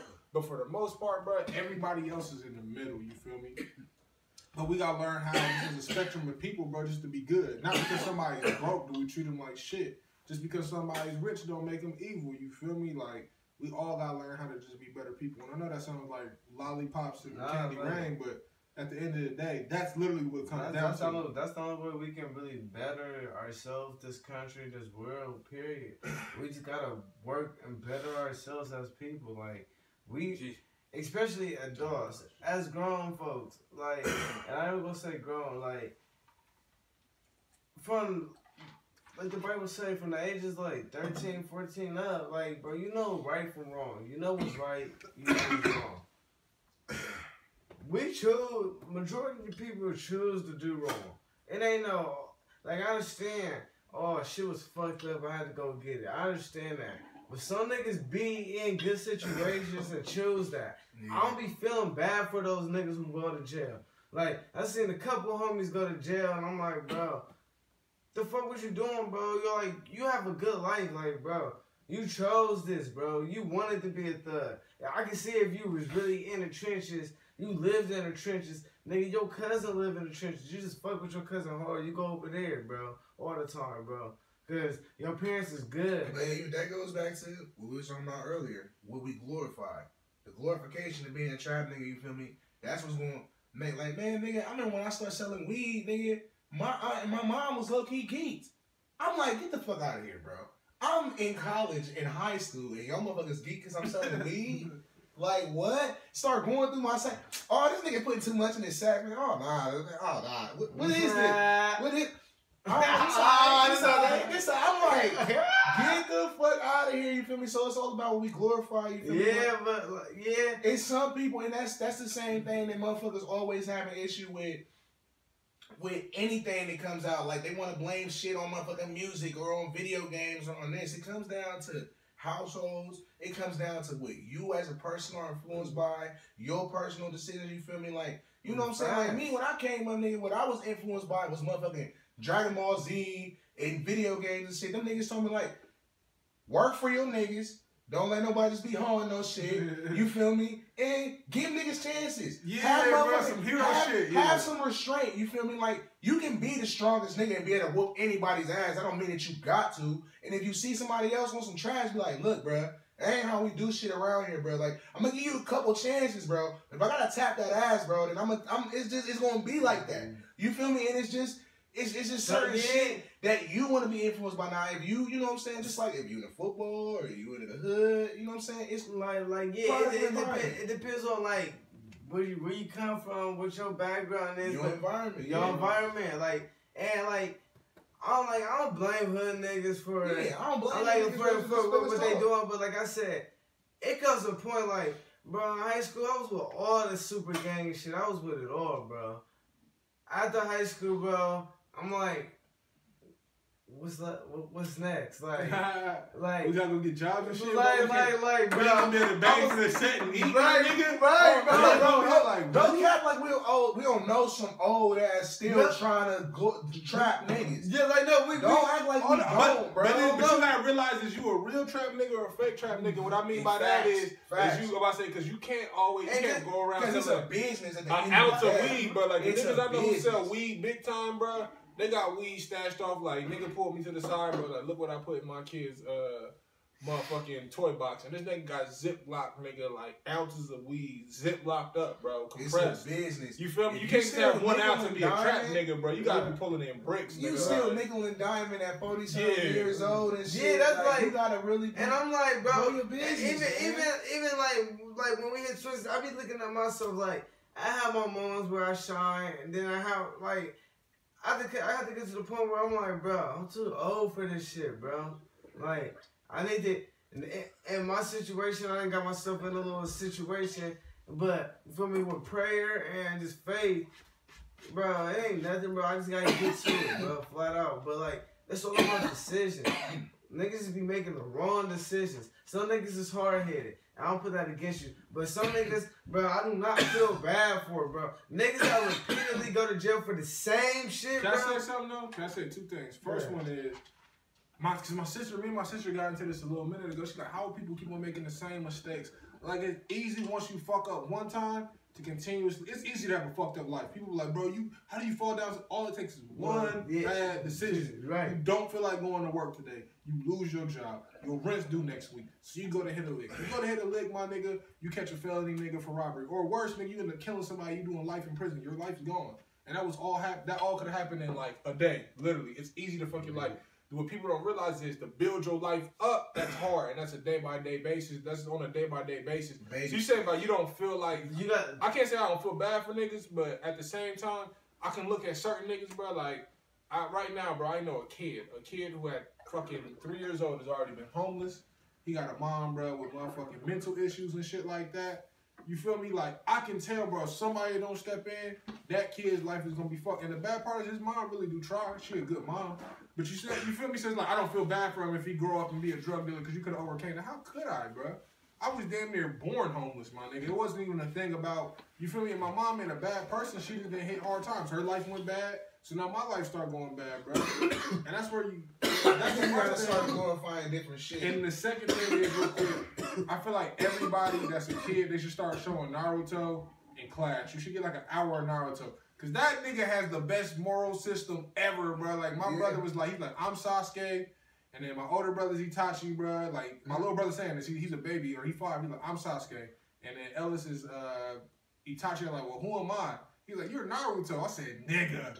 One day through hard work and perseverance, bro, niggas was down on me, bro. I'm gonna be Hokage. I'm gonna have a bitch with eyes that ain't nobody ever seen, bro. Like, I'm going to get to it. I may lose some niggas along the way, bro. But I'm going to get to this shit, bro, by any means. It's all about like some good influence. Yeah, bro, like, it's all about being, and just because you've been through some fucked up shit don't mean you can't be a better influence. That's some shit I'm going through now, and I'm trying to learn, because, like, I have a younger sister that's kind of on the wild side now, and I'm like, I can't be mad at her for doing what that's what but we need niggas we need flawed niggas. People think that flawed niggas should just be discarded and thrown to the side.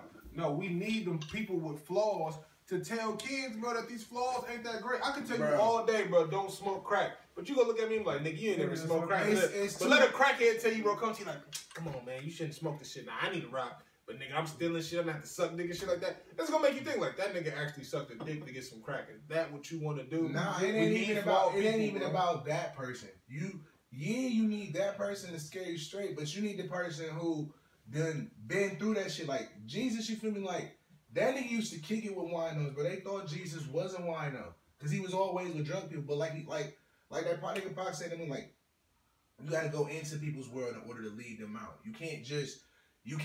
It's gonna be hard to do some shit now because if they can't relate to you, you ain't never seen what they seen or been where they been at, they not gonna really take your advice. You feel me? Like, so sometimes you need that woman who has been promiscuous and who has, you know what I'm saying, been a little bit of a hoe in her past, and then you need that girl to talk to the girls and be like, nah, look, this ain't you don't need the girl who done been goody goody two shoes her whole life giving a speech. You need the girl who like, nah, girl, I didn't just strip. I didn't did this. Like, you gotta take your time and do this, and you were listening to them. We need more people like that. Like, if you pick game nowadays, ain't nobody ashamed of nothing. But niggas ain't trying to help nobody. Like, if you ain't ashamed of that, you need to take that. I done seen girls go from Facebook thoughts to Backpage hoes to Instagram little sluts to now they getting their life together. I done watched girls from high school go through transformations. I'm like, bro, it ain't about being ashamed of yourself. Like, I ain't saying being ashamed. I'm just saying like stuff that we look at like we know girls like, oh, she ran down. We know a couple niggas like I ain't saying we ain't gonna hit her. I'm just saying. Like I'm my nigga through there. Like I ain't saying we ain't gonna hit her. I'm just saying we need more. We need more people. We just need more people's testimonies out here to tell people like, look, bro, I done took this way. That ain't the smart way to go. Listen, bro. I agree with you. My grandfather said two things, or he said this to me. He said, he said, are you an entertainer or a teacher? I said, oh, I feel like I'm a teacher. I'm gonna teach people through my music. He said, I'm gonna tell you right now, your life is gonna be full of hardships. If that's the path you really feel like you're supposed to be on, because like he said, bro, you gotta be able to know what's going on. You get what I'm saying? It's not until you then got evicted from somewhere you know what that shit feel like. Not until you then had to go without, like really not eat. Like is the best yeah, bro. Like and like for a whole like 10 days, nigga, you're literally eating potatoes, nigga. Like I ate potatoes for 10 days straight, and that wasn't so I could make a come up. That was just to stay afloat. Like, listen, bro, I'm gonna pay my electric bill. Now I got these sack of potatoes, bro. We gonna go ahead. We got French fries. We gonna have motherfucker baked potato. Then we got potato gratin, nigga. Like that's the type of shit. So he said, bro, you can survive. 2 weeks off $10, bro. That's what you do. Right. You get you one blunt. Okay. Get you a shell for like $1, right? You get you a sack of potatoes for $2. Get you, then you got like $1 less. You can get like, you know, the store one day you might get like some 9 layers or something. I'm like, bro, wait. But it's gonna work. But Mike was right, bro, about people. If you're not ashamed, like that's the good thing. Like I live with my grandfather now, and how much I've grown as a person, bro, because. You know, in my house, bro, my dad is a straight-laced dude. He's just a good dude, you feel me? And my mom is, you know what I'm saying, she didn't had her days and ways, but for the most part, she really tried to be, because she's like the matriarch of the whole family, so she really can't be a flawed character because everybody looks up to her. But my grandfather, he's like, shit, what you want to know? I done been out there, I done did this, I done did that, and I've grown a lot, bro, because I realized, helped me realize, bro, like, imperfections is what kind of makes us all, bro. And like you said, he ain't got no shame, so he could tell you really. I'm like, Grandpa, you know, I want to know how crack made. You feel me? And this is a weird conversation with your grandpa. I'm a grown ass man. Like I know, like you gotta do X, Y, and Z, but I need details, step by step. He's like, you do this, you do this, you do this. You know what I mean? I was like, Grandpa, I want to cook crack. He's like, listen, we get enough bread to get enough cocaine to make some crack where you can fuck it up a little bit. Shit, I'll show you. You know what I'm saying? Because he's like, bro, that he said, shit like that. He said that only comes from experience. Yeah, and because most niggas don't know that when you cook crack the first couple times, you gonna fuck it up. Yeah. It's a recipe. I didn't know that shit. Yeah. Right there, just from what you said, I'm like, oh shit. You gotta, when you start the crack business, you gotta get you a starter amount of cocaine and start cooking just to fuck up the first couple batches. Yeah. You know niggas sell that shit. Yeah. But come on, man. Like, yeah, bro, because niggas be, that's legit. He's like, man, first time, he said, I thought I knew what I was doing just from eyeballing what the nigga was doing, but I missed a step. He said, when I missed a step, it ain't rock up. It just turned into mush, bro. It all got all fucked up. You feel me? So, you know what I'm saying? And honestly, I may never probably really buy that much cocaine to make crack. I really may not. I'm interested in it, but I'm just saying, with that type of flaw, what's name? He's like, bro, he said, you know what I'm saying? People look at me like I'm crazy or I'm the family shame or whatever. He said, but I don't give a fuck. I've done what I've done. I lived how I lived. You feel me? Because you know what I'm saying? He's like, man, I just slanged it all, bro. I just slanged guns, heroin, work, my nigga. He said, I could show you, bro, how to do anything you want to know. Rob shit. He said, I know.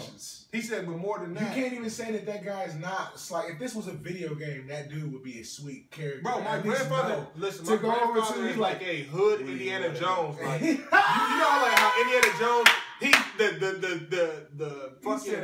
the idea is the same, but he's always doing some different shit. Like, why are you in fucking China? Why are you in Brazil? Why are you doing this? Like, I know you're raiding tombs, but why are you in so many different places? They all look the same. One's a pyramid, one's a temple, all that shit. My grandfather's a hood Indiana Jones. Like, every movie would be a different story. Like, all right, this story we're going to talk about, you know what I'm saying, work. But then this next story we're going to talk about how I was in the jungle running guns. And then the next story we're going to talk about the pimp game. This nigga told me again, this nigga told me so many cold stories about the pimp game. Not no fun shit either, like really fucking bitches up to get them right, bro. Like, he said the shit I've had to do to bitches, bro, to get them to act right. So it's like, he's like, I have no shame. And what, no, bro, because you think it's just like, you see pimps is like, nah, I know. No, bro. Like, yeah, like, when Drake said got a blaze to check a bitch, ain't no telling him, bro. Like, but his flawed character taught me how, you know what I'm saying? He teaches me shit about one, my imperfections, but two is like, he just telling me certain shit, so now it's not taboo to me no more. Yeah, you feel me? And I can spot the fakes from the real. Like, you know, niggas talking about, oh, I'm whipping work, I'm da-da-da. Okay, you whipping work, my nigga. Well, what do you, when you do this, da-da-da, and a nigga ain't got no answer, you ain't never really whipped work before, bro. Get the fuck out of here, bro. You're a clown. So I can spot them fake from the real now, you feel me?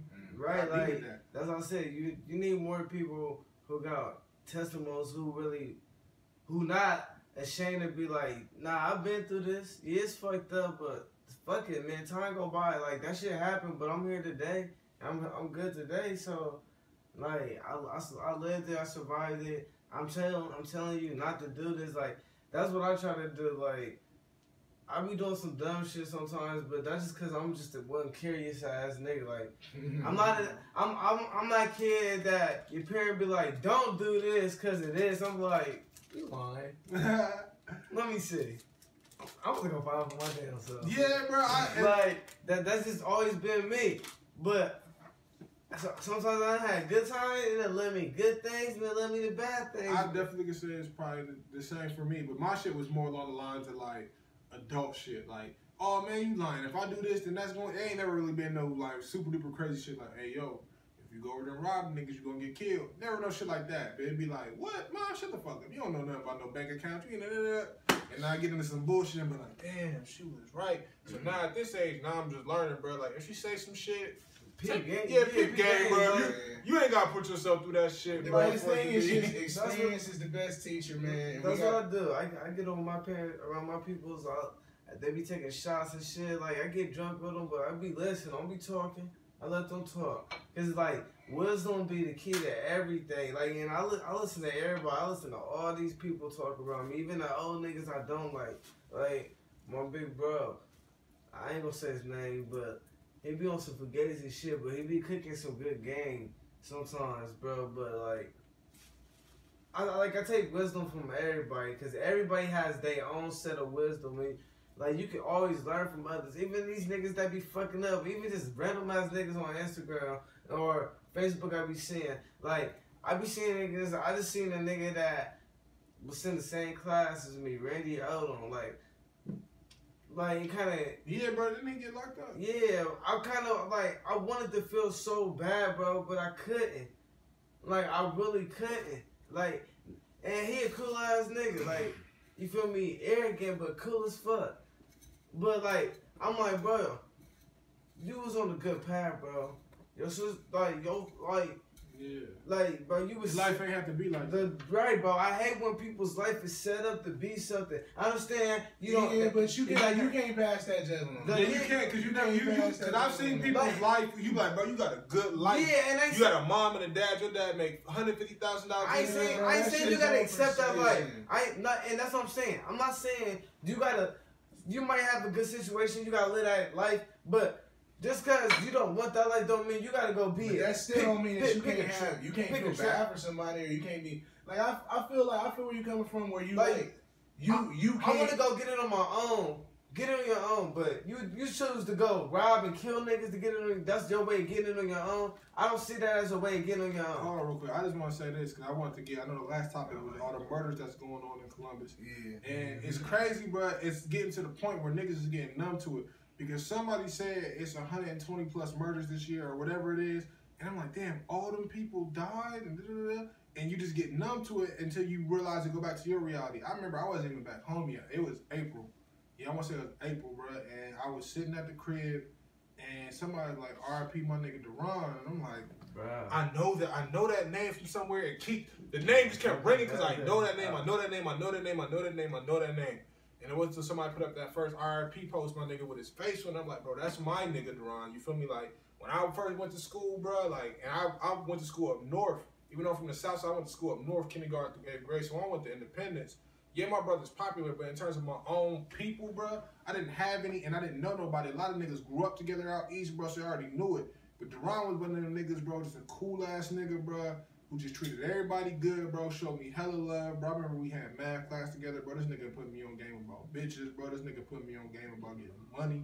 All this shit, you feel me, bro? Like, and now that nigga gone, bro. And he's not one of the people you would think would be gone. Like, it's niggas you could see in life and like, bro, that nigga's not gonna make it to 25. And that's my brother, man. He was doing so well. Every time I seen that nigga, he was doing better too. Yeah, oh, bro, this nigga was always shining, bro. Always shining, bro. I was always shining, bro. Like that was my brother. Like our whole life, but every time, like, as soon as he came from California, cause he came from Compton, like.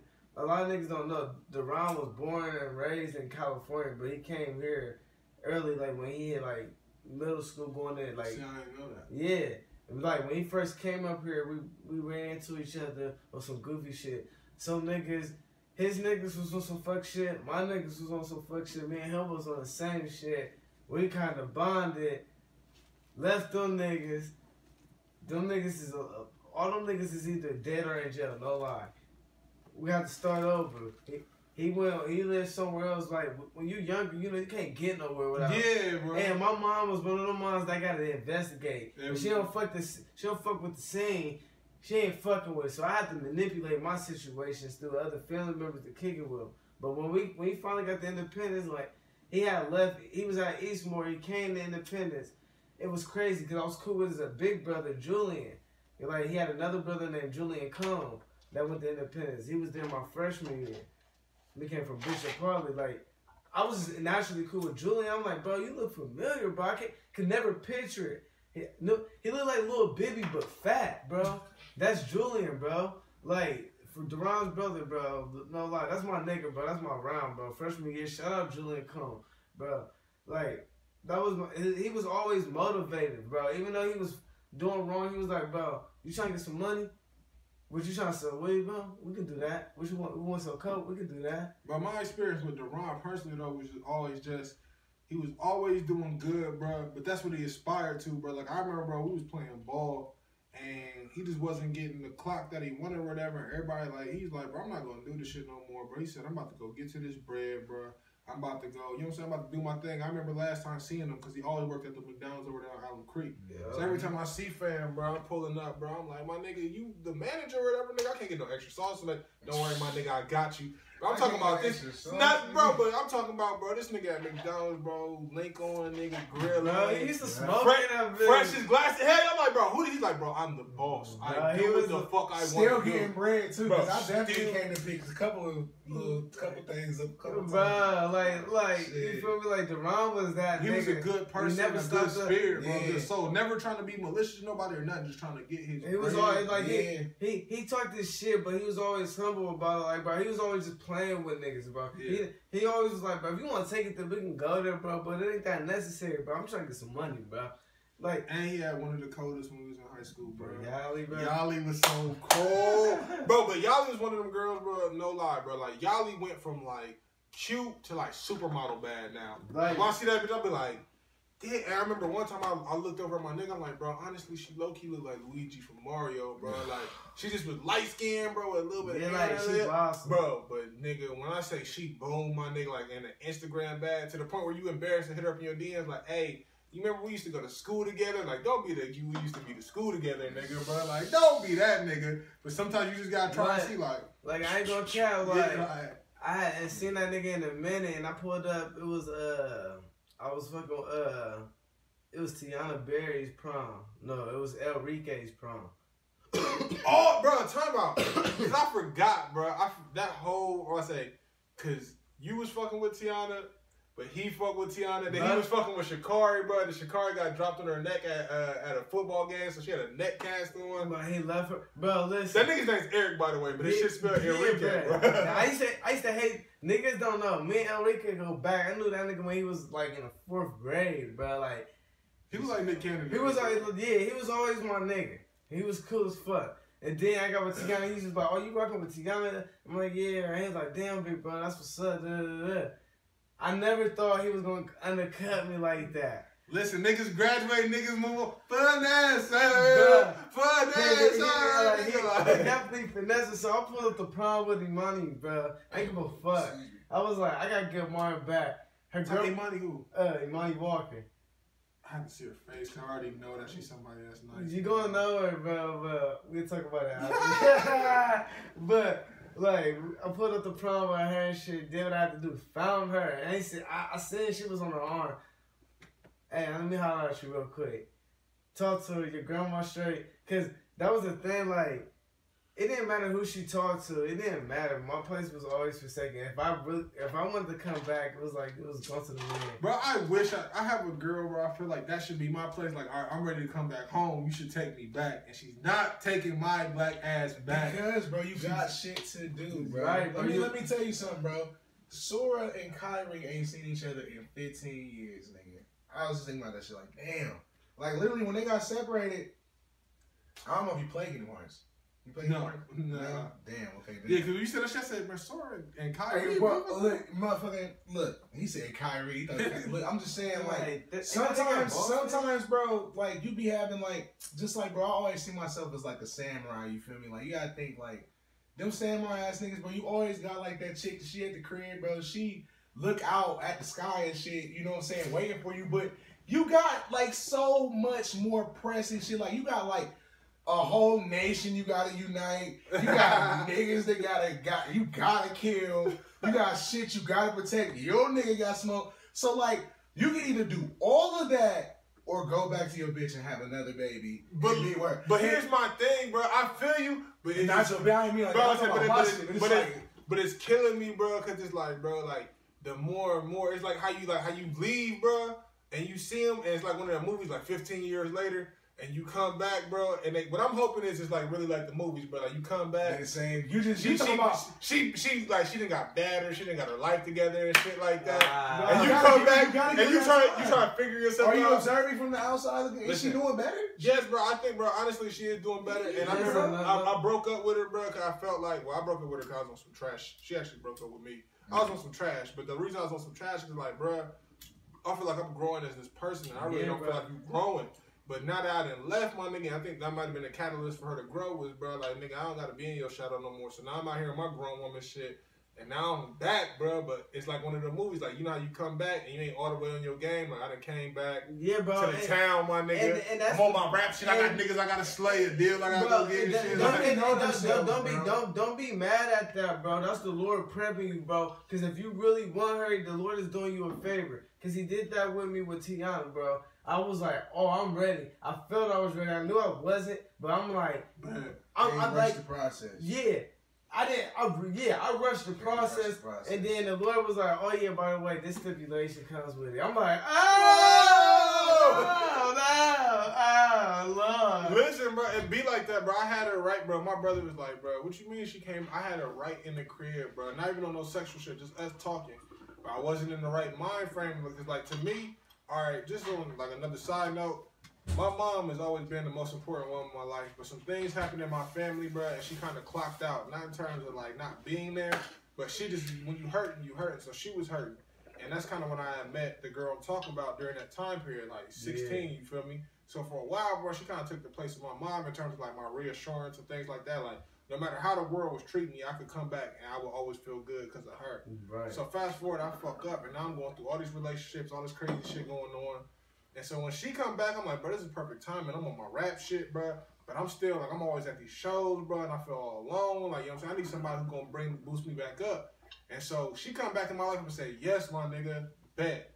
But when she came back, bro, I think it was like the final push to get me to where I was going. And it wasn't, I realized I can't lean on relationships, bro, and use them as crutches, bro, because that only makes the relationship crumble. Like, as soon as you feel like you get up off some crutches, bro, you ready to throw that relationship away.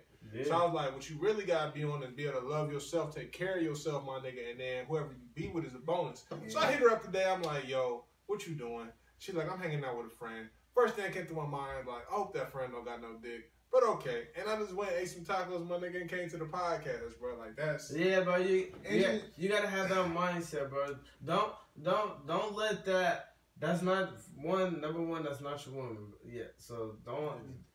Until... You still grown, bro. You got niggas, like you said, you got niggas to slay, deals to make. That's a focus. That's focus, bro. That's your focus. She gonna come just because of that, bro. She gonna be there.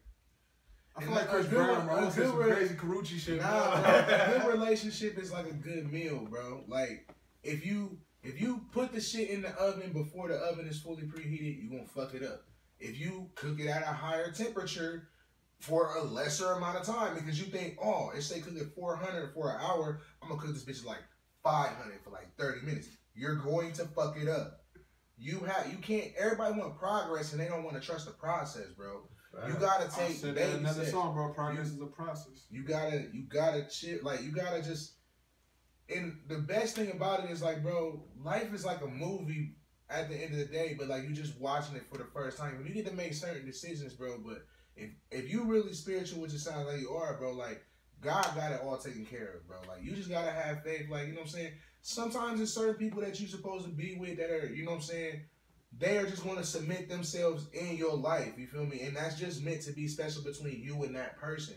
And maybe y'all are meant to, like, you know what I'm saying? I'm pretty sure we done all have people that we done been with, that we done relationships that ended, like, shit like that is to help you to get ready for other shit. Like, if you get a pet and you have it for a long time, and that, it's to let you know that sometimes shit ends, bro. Like, life, that's what life is. It's a cycle that at one point, it ends. So you have to get used to sometimes shit ends, bro. And that's it for it. Like, but that don't necessarily have to always be a negative thing, because just like with life, when that ends, you still have memories.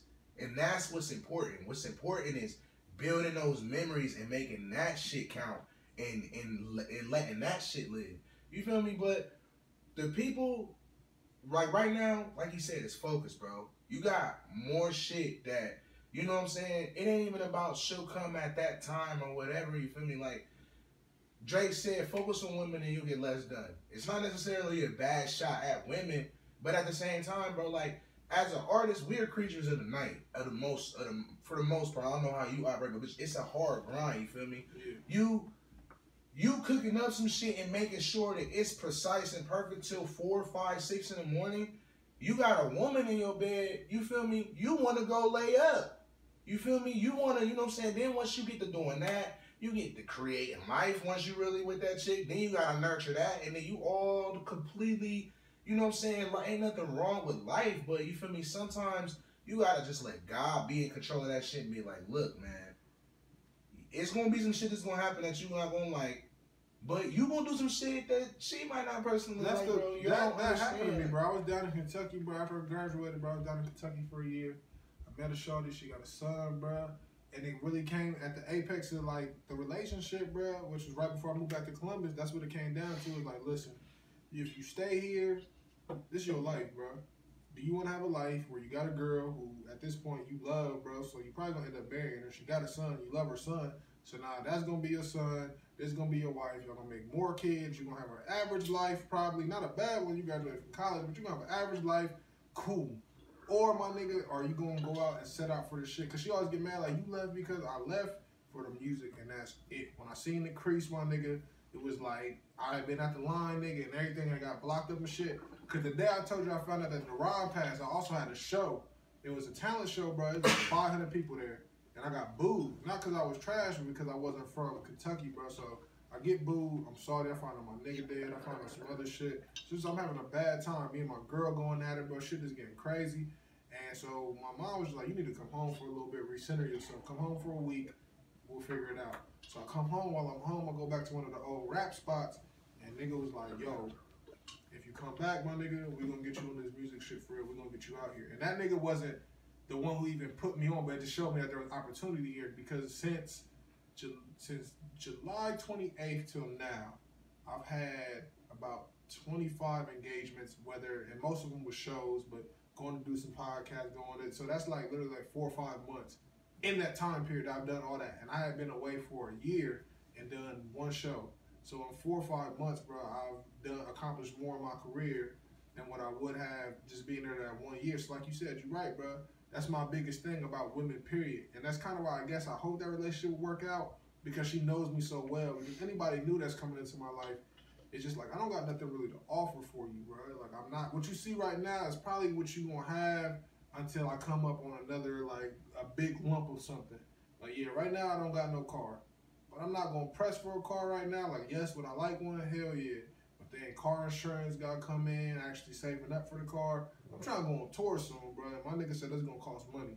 So you gonna put the $1,500 up so you can get you a bucket, or you gonna put the $1,500 up so you can go and take your ass around the city, or around, not around the city, but around the country, my nigga, and make it happen, make it shake. You feel me? And that's the decision that always comes as an artist. And I feel like at this point, I'm getting too old that women is just like, what you add, what you bringing to the table, like, besides really a good time and some love, right now. But it's just, it ain't even necessarily that you don't have anything to bring to the table. It's just you are on a mission right now. Yeah. You are doing something, like right now, like that decision that you said, the average person, and this is why you don't tell your dreams to everybody, because the average person will tell you, like your father tried to say, which is not bad advice in any respect, but until you start making money from your dream, it ain't nothing but a hobby. So the average person would tell you, yeah, you should take that $1,500 and get you a bucket so that you can get back and forth to work. However, the conversation that you need to have with God would be you. That's where you would get that answer. People like Tyra Banks, she took her motherfucking college savings and went to Paris and became Tyra Banks. Fly the fuck out. Like my cousin Robbie used to love her. That's a people. Rihanna, you feel me? Everybody's dreams, bro. Like, you know what I'm saying? It could be your moment at any fucking moment. You just gotta align yourself with God, get that conversation right, and ask, like, yo, what I gotta do? How I gotta get there? What moves do I gotta make? Like, you know what I'm saying? Like you said, that dude, he gave you the decision. He said, do you want this life? Or do you want the possibility of this life? The moment you took the possibility, you took the step, God took the step with you. You came here, you start moving. Opportunity, so you just got to start moving. What I realize is that growth, that's the only way you're going to get opportunity, because I always find myself stonewalled, or was finding myself stonewalled, or things not moving as fast as I wanted. But it's like, nigga, you got to, if you grow as a person, the blessings and all that stuff will come with it. See, because if you what I used to do was try to grow as an artist. How can I become a better rapper? How can my flow get better? Instrumentals, because that's going to give me more shows. No, it's not, because in the grand scheme of things, the way God sees it is, if I can give you all this attention, all this success, you going to fuck it off. My mom said this to me, and it's what helped me figure out that I need to focus on myself more and love myself, because I've had a real big issue with that my whole life. She said, if tomorrow you sign the biggest record contract, Jay-Z at the door to scoop you up, you sitting here, she said it won't be 6 months. You have an album out, everybody be chanting your name. She said, you won't be 6 months. You be sitting in some room, either with some drugs trying to overdose yourself, or with a gun trying to kill yourself, because it won't be enough. She said, you got to be enough for you. That's it. She said, once you master that trick, everything else will come. And so opportunities have been coming at me so fast because I've mastered the next trick. It's like, but the crazy thing is you master some shit, and right after that, the next challenge comes. It's not really like you get to master some shit, and it's like a video game. It's like you learn a new ability, but then you meet a new set of problems that you got right. New ability for. Yeah. You think your ability make you hard, and then niggas get harder. You like, niggas get hard. Shit. You're like, nigga, I got the firepower now. But then you like, this is what I cop the game for, nigga. Hold up, because you don't want no whole ass game. Ain't nobody trying to play on baby mode junior, nigga. We out here trying to play on expert, nigga. Yes, I beat boards and then go back and beat the board again and get the extra shit that I missed, nigga. That's the type of nigga I am, nigga. I don't give a fuck, nigga. I'm a perfectionist, nigga. Like, and that's passion. When something is good, nigga, you gotta be passionate about that shit. You gotta be the best, nigga. It ain't about being okay, nigga. Like, nah, nigga. Like, I like this shit. This shit sweet. Like, why wouldn't I fucking learn how to be the best at some shit that I like doing?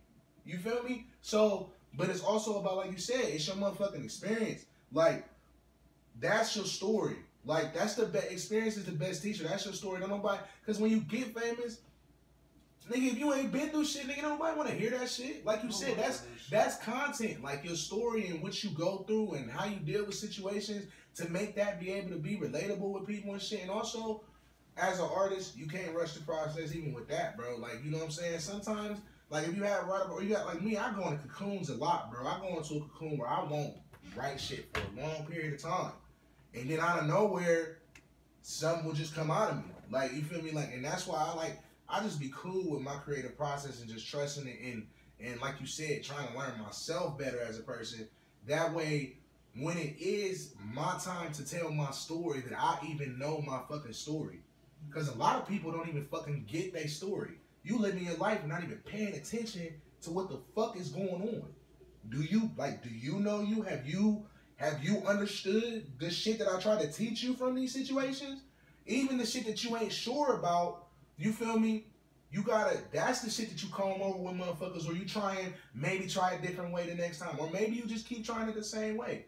Who fucking knows? That's between, like, and just because you keep doing it the same way, but it don't necessarily work, it don't necessarily mean that it's the wrong way. It might just mean, like, maybe you ain't, I don't know. I don't fucking know. That's the conversation you gotta have. Slick, bro. But I peeped how you, like, try to get your kufi just right, bro. Like, slow. That shit be he giving down, then it was like, yeah, like, it should be sliding down. Also, because you guys are artists, I got some other topics. I wanted to bring up the Grammys. Okay? Because the Grammys, they just dropped the nominees.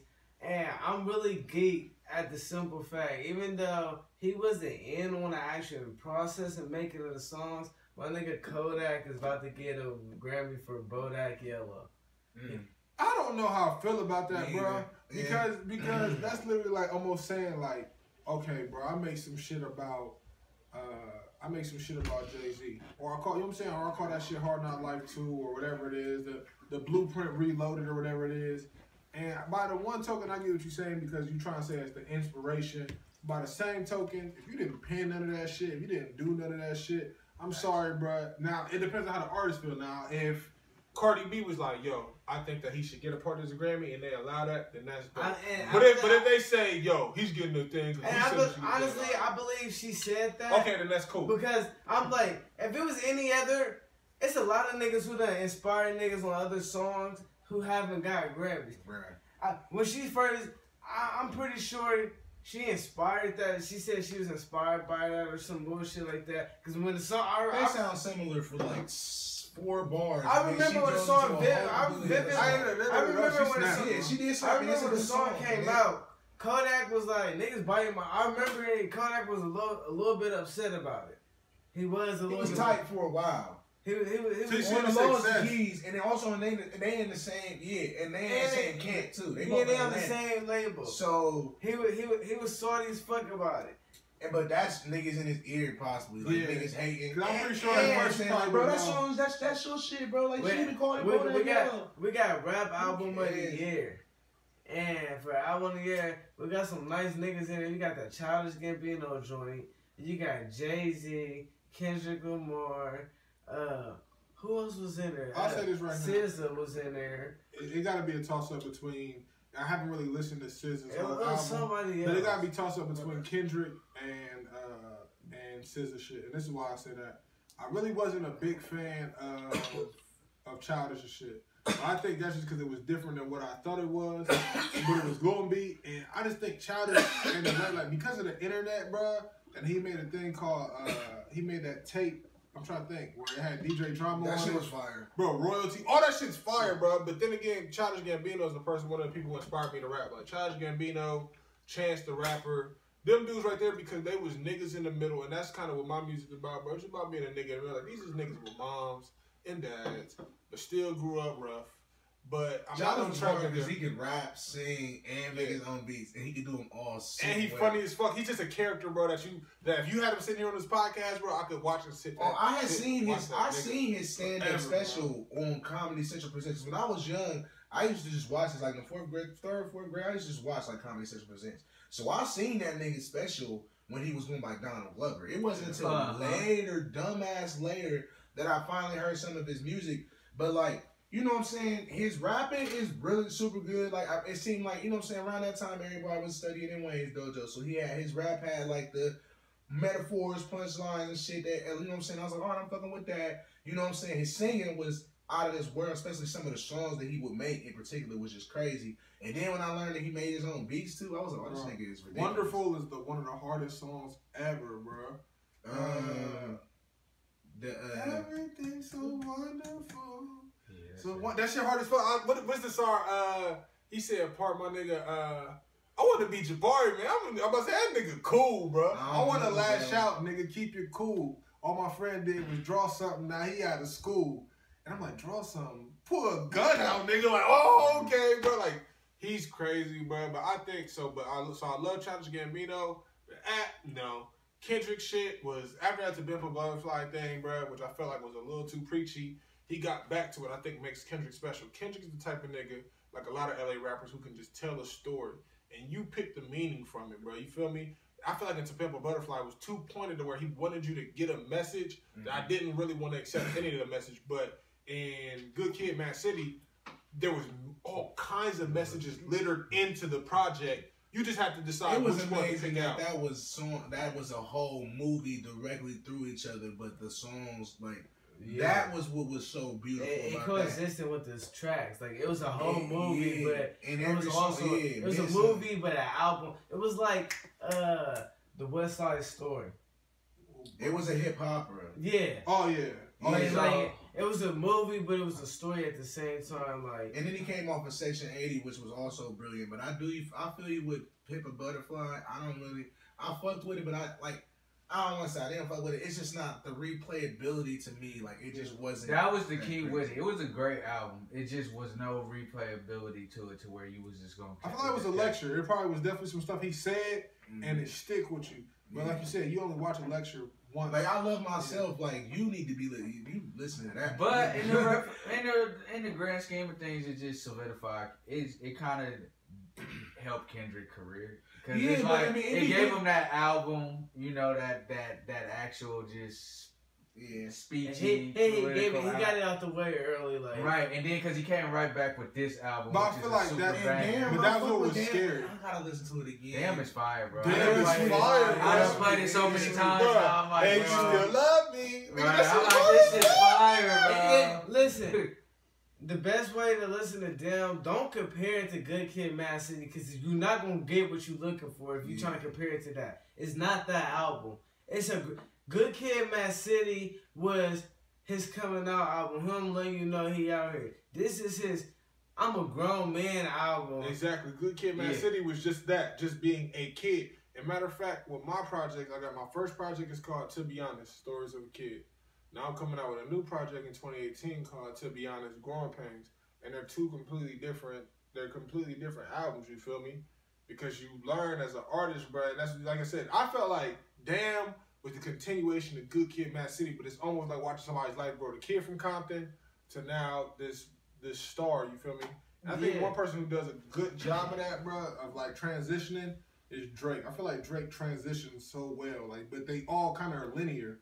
He doesn't, like, but Good Kid, Mad City, like Good Kid, Mad City, to Pimp a Butterfly, which sounded like some grandpa shit, and then back to Damn, like, it was like, boop, and that's crazy. Boop, and it just kind of fucked me up. That, like, Drake definitely got some hits out, but Drake is not up for not one Grammy this year. Because he didn't really put out a real album. He put out More Life. And he said he didn't even submit it to the Grammys. More Life didn't even get submitted. He said, okay. Oh, that's exactly why. Because I was talking to Kevin. He wasn't going to have nothing else in there. He could have had Passion Fruit that would have got him in maybe the record. Maybe would have gotten the record. Maybe. This year. But I'm like, that's about it. He didn't have nothing else. The hardest song on there, I think, was the outro. What is it? Do Not Disturb? That shit's the hardest track on that motherfucker, bro. That shit's so hard, bro. I start tearing up, nigga. You tripping. Nah. He said, Batman. No. Looking on ticket. Looking on Christmas gift wraps. And nigga stabbed. He bit Tentacion shit hard. He said, Busy just got out the jail. That nigga Tentacion was like, bro. He went crazy. That's that nigga's name, Tentacion? Yeah, XXX Tentacion. Ah, that shit makes sense now. Yeah. He went mad. He was so upset. And then when he realized that his career wasn't over, he was like, all right, I'm cool. He just thought Drake stole his career. He wasn't gonna get famous. Because he seen what happened with McCollum, bro. That was so sad. You see what happened with that one. What you just gotta be when Drake bites your shit, you just gotta be able to come back with more fire. Because Drake hopped on that Versace, bro, and Migos could have probably been irrelevant, bro. But they took that shit. They like, all right, now we got this Drake cosign. And now because they got past with mumble rap too, because then everybody started stealing their style, but they couldn't do it for real. Yeah. So then they got past with that. So then they got cut down even lower. But it's like, fuck it, bro. We don't care. They had a boost of power. Drake lowered them, and then motherfucking mumble rap niggas lowered them more. They was like, yeah, but we in the actual game now, so we are. Yeah, that's the thing. Right. Yeah, it's like they went hit a level right back. Takeoff went to jail. I mean, Offset went to jail, and they kept leveling the fuck up there. Offset came out like, yeah, I'm sweet as fuck. Then OG, that shit they did with OG Macko was crazy as fuck. OG Macko shot like OG Macko, nice though. I've heard him rap like he got a song Audio Push, and because I heard Bitch You Guessed It, I'm like, oh, this no. And he made reference to it. He's like, I'm the nigga who made Bitch You Guessed It, but this is a real rap shit. Like he fucked with this group called Audio Push. Nah, that album that Bitch You Guessed It came on. That was the OG Macko EP. Like when I tell you, like doing my little Trap East Coast things, that was my mixtape. Like these niggas can tell you that's all I play. Yeah. Woo! fuck. Like, are you like all down the east side? That was just me. Yeah, like, that whole album was bro, crazy. like it was. He was dropping some sweet ass shit after that shit, like the what was that one shit? It was like I don't know. He said I fuck with Skipper the Flipper too. I got a question. What's the album y'all listen to now that you feel like is the soundtrack to your life? Girl, man, let me tell you something. I don't even Skipper listen the to Flipper, Skipper McFadden too. Like I really listen to that. That like it's a mixtape, but I really listen to that. Skipper McFadden. Like Skipper McFadden too. Like I really listen to that shit hard because it's really hard. Like that make like. But is that the soundtrack to your life? Like, does that like? I'm talking about not what you like to hear, but the shit that you play, bro, that you feel like lines up with like your soundtrack, bro. Like this is how I move. This is how I'm moving right now. Yeah, but that's how I listen to music. Like yeah, like I really feel like when I really like something, I play it repeatedly. Like Skipper McFadden too gets played every fucking day, every song. I know this nigga Kev tired to listen to it, but I don't give a fuck. Like, but I don't give a fuck. I listen to his shit, but like the shit hard as fuck. You can't be mad, even when you try to be hating on like, bro, this nigga, bro. Hey, that was hard. It is hard, bro. It's like this nigga Skipper the Flipper is just bombarding you with bars, and he will not stop. And it's like it's just bars, like. And he refuses. And I swear, I'll be like, bro, I'm not trying to listen. I'm not listening. I'm alright, bro. Alright. He says you're gonna bar me out, huh? You just gonna. Bro, and it's so fast, and then they just cut it, and then he just keeps rapping in, and they just cut it. And so what about you, G? What you got? Man, for real, honestly, I ride in silence for the most part. Like, I just got the little thing in my car to work, because my CD player stopped working. I don't listen to the radio that much because, I don't know. And then I just got this thing to be able to listen to music in my car, and for the most part, I either just listen to church or I motherfucking watch like podcasts or like crazy shit on the internet. Like I don't know, I like content. Like I don't like music. Like I do need to listen to more music for real because, and I don't want to say like, but like I haven't been like peeping shit at all. But like I said, like what about an old soundtrack though? What was the last soundtrack to your life? What was the last joint you played and was like? Yeah, man. See, I go into that's another reason why I don't listen to music too much because some of it be some sad songs to be. But yeah, that Bloody Freddy went hard for a while. That Bloody Freddy, I was listening to that shit for like shit, like 6-7 months, bro. Like, just you understand, Bloody Freddy, bro. It was so sweet. It was so sweet, just off of the strength of like. So it was these niggas that do these funny ass GTA 5 videos. They somehow linked up with C-No, who I didn't even know did beats until I started like really watching his shit, and I seen like he did beats for like Gucci and all types of niggas. He voices the voice of Freddy Krueger on they shit. And then when he, you know what I'm saying, he made beats and he voiced the voice of Freddy, so he was making beats and doing the actual songs for the show. They putting them in the show and the songs is fire. Then the nigga drops an album, bruh. I download the album, but shit is fire. But I'm like, cause me, it sparked everything that I like. I respected the hustle. I respected the creativity. Like I respected, and then the actual end product to be that fucking good.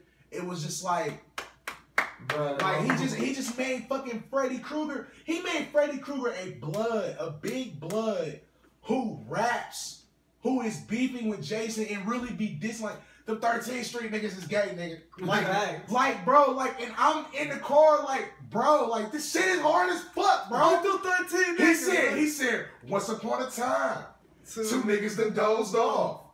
I told them niggas I was getting. They must have thought I was soft.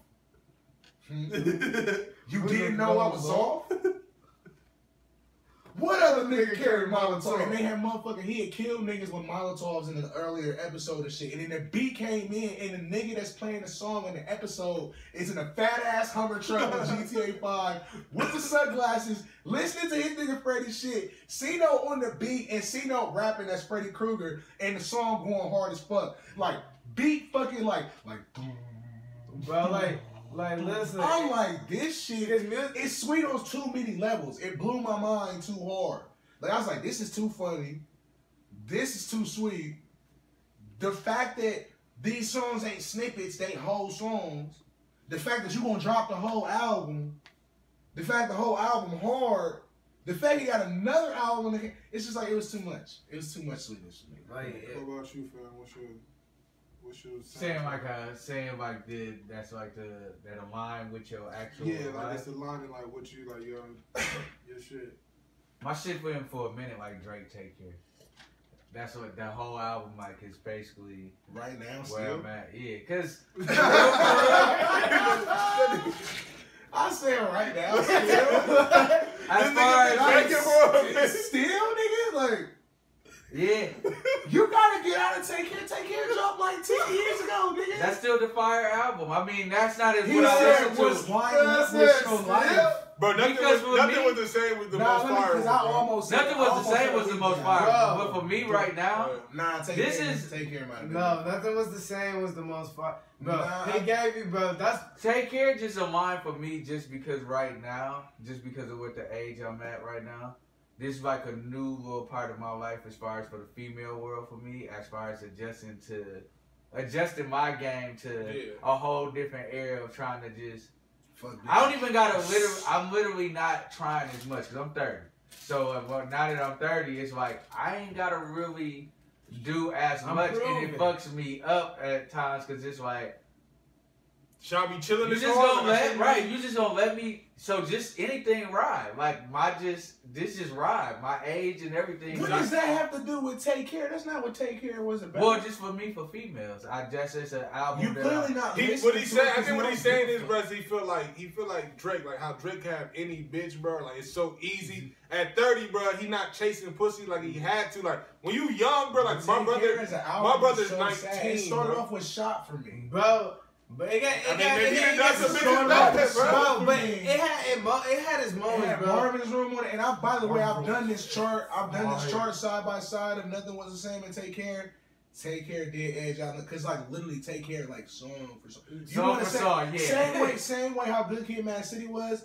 Take Care was like, nigga, like I said, it started with motherfucking Shot. But Nothing Was the Same had the biggest moments. Tuscan Leather Roll, the rip, nigga.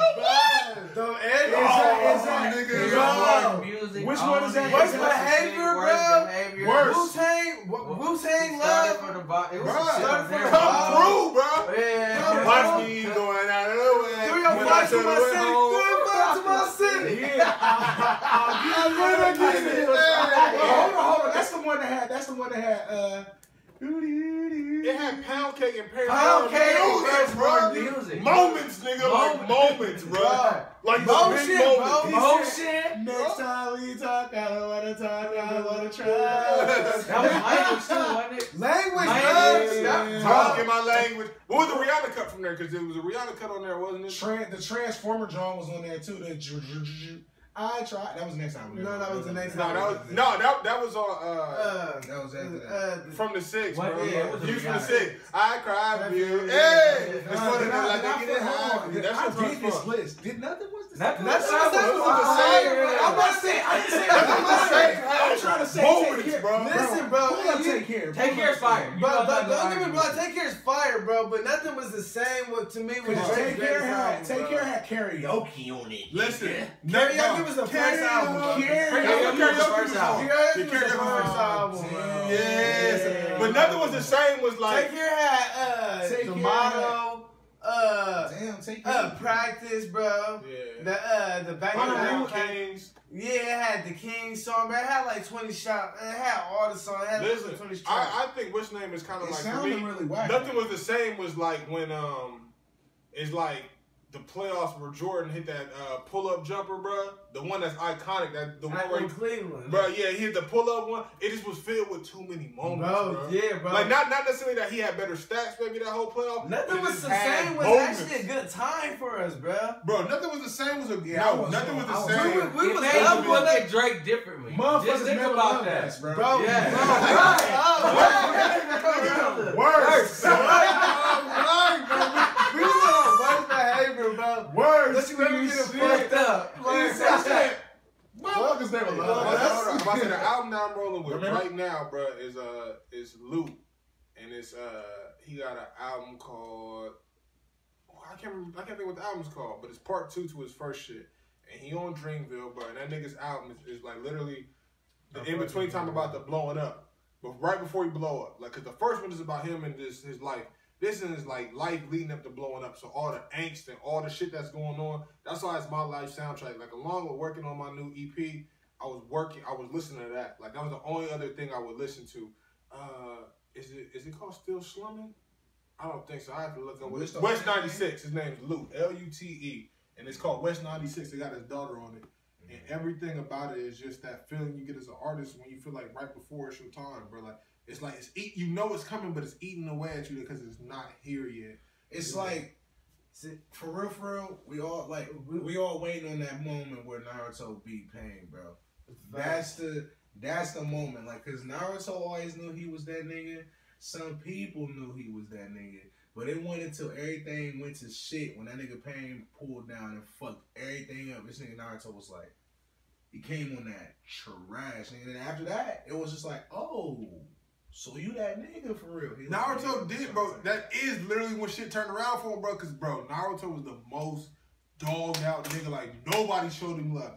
Bitches treated him like shit. Grown-ups treated him like shit. Other kids treated him like shit. But that's why I want to be Naruto. Cause the thing is, and I feel like this, I wanna get that moment where I get to earn my respect and like look across from me. Like every time he beat a nigga he wasn't supposed to beat.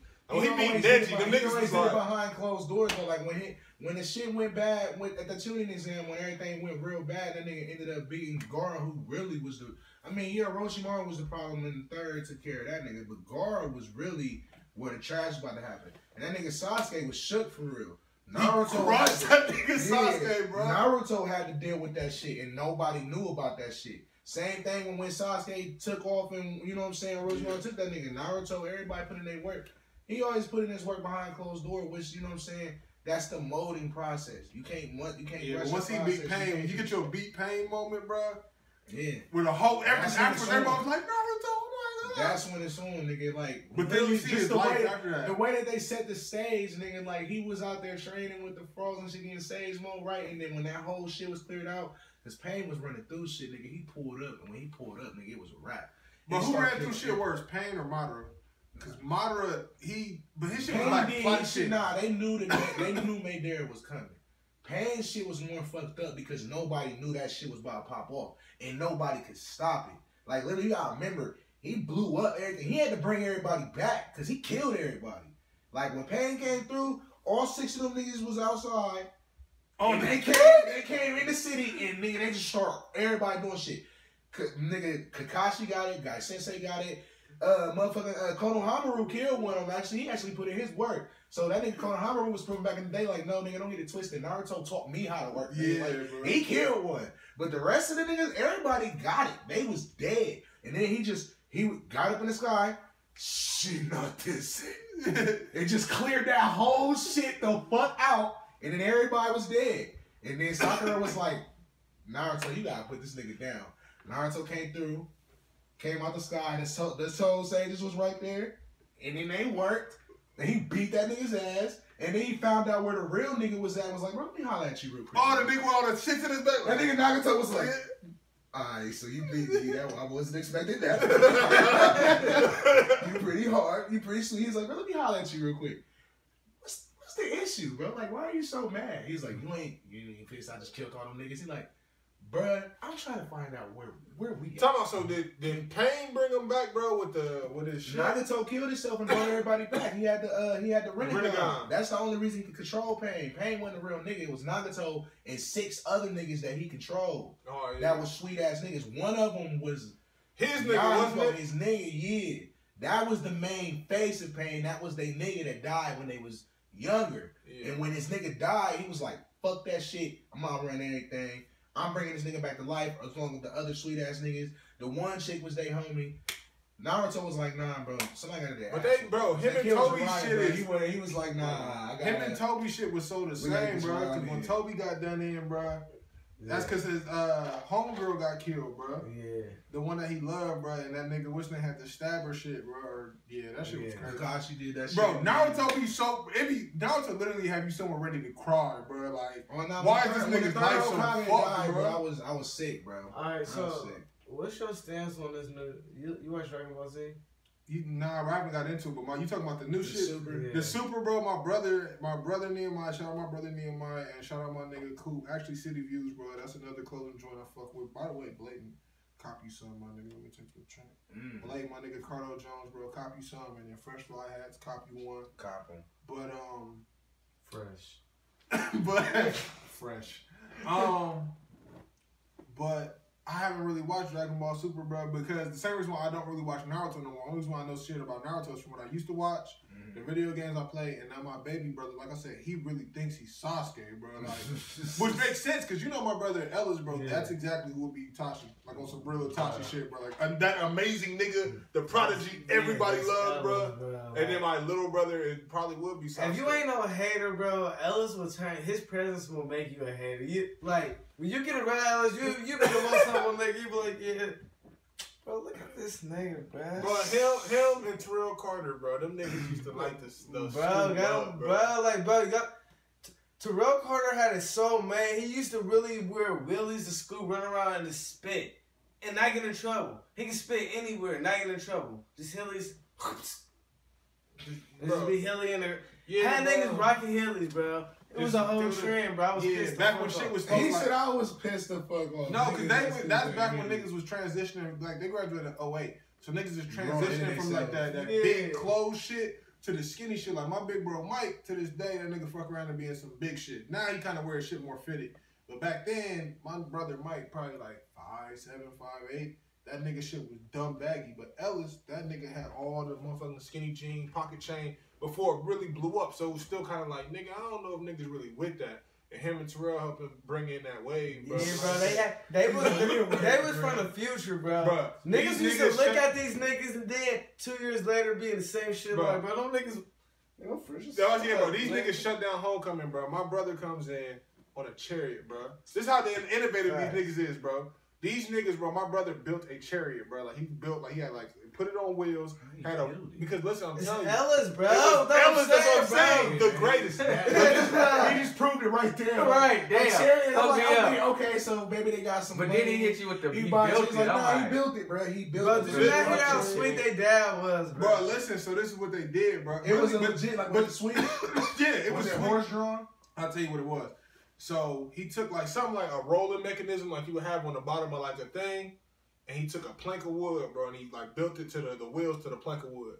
Now this is my mom. This is where mom's coming. Like I said, my dad is a hardworking dude, but my mom is super smart and dumb, innovative. Like the campaign for class president shit they was running was just crazy, bro. The shit these niggas doing was just flat the fuck out. This nigga, bro, it's just his face. Bro, because I ran for president and ended up losing. My brother just ran for vice president because he ain't really going to be president. But the campaign that nigga ran, what was they doing? Bro, shit like you come into Independence's door, bro, and they got like a motherfucking 20-foot banner and shit that they took time to paint out and shit, my nigga.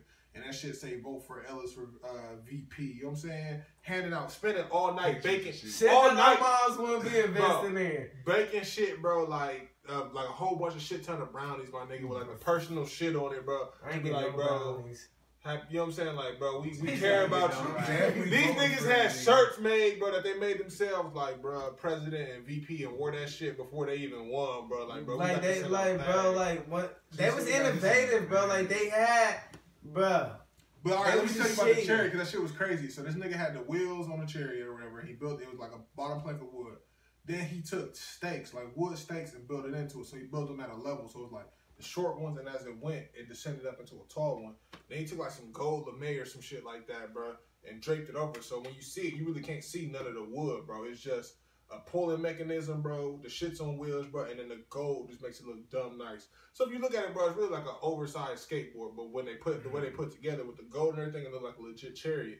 And he had my uncle and my dad pull that shit in. And so this nigga, like, everybody comes in through this door over here. This nigga comes in through this door. And I swear to God, to this day, my nigga would have won homecoming. The only reason why he didn't, bro, shout out to T-Streets, because I love him, that's my nigga. Only reason why is because when that nigga came in, they was still playing the music for people's walkout. But this is how my brother was, bro, just dope at everything. He went and found a nigga from the band, bro. The music was supposed to stop. That nigga hit the trumpet, my nigga, and then them two niggas dragged him in like he royalty, bro. But the music kept playing while that nigga was playing the trumpet, so nobody even heard the trumpet, bro. Damn. But he had the nigga with the trumpet solo. They like, dude, like kings come in. This nigga get drugged on to this day. Niggas like, how'd you hire them niggas? Like, bro, that was my dad and my uncle. And then my nigga Terrell come in, bro. Like he always do, bro. And this nigga just Hillies clean through the gym, bro. Like, gets to the thing, clicks his feet, nigga, and then just rides down the thing. Rides past his bitch and everything, bro. Just... Bro.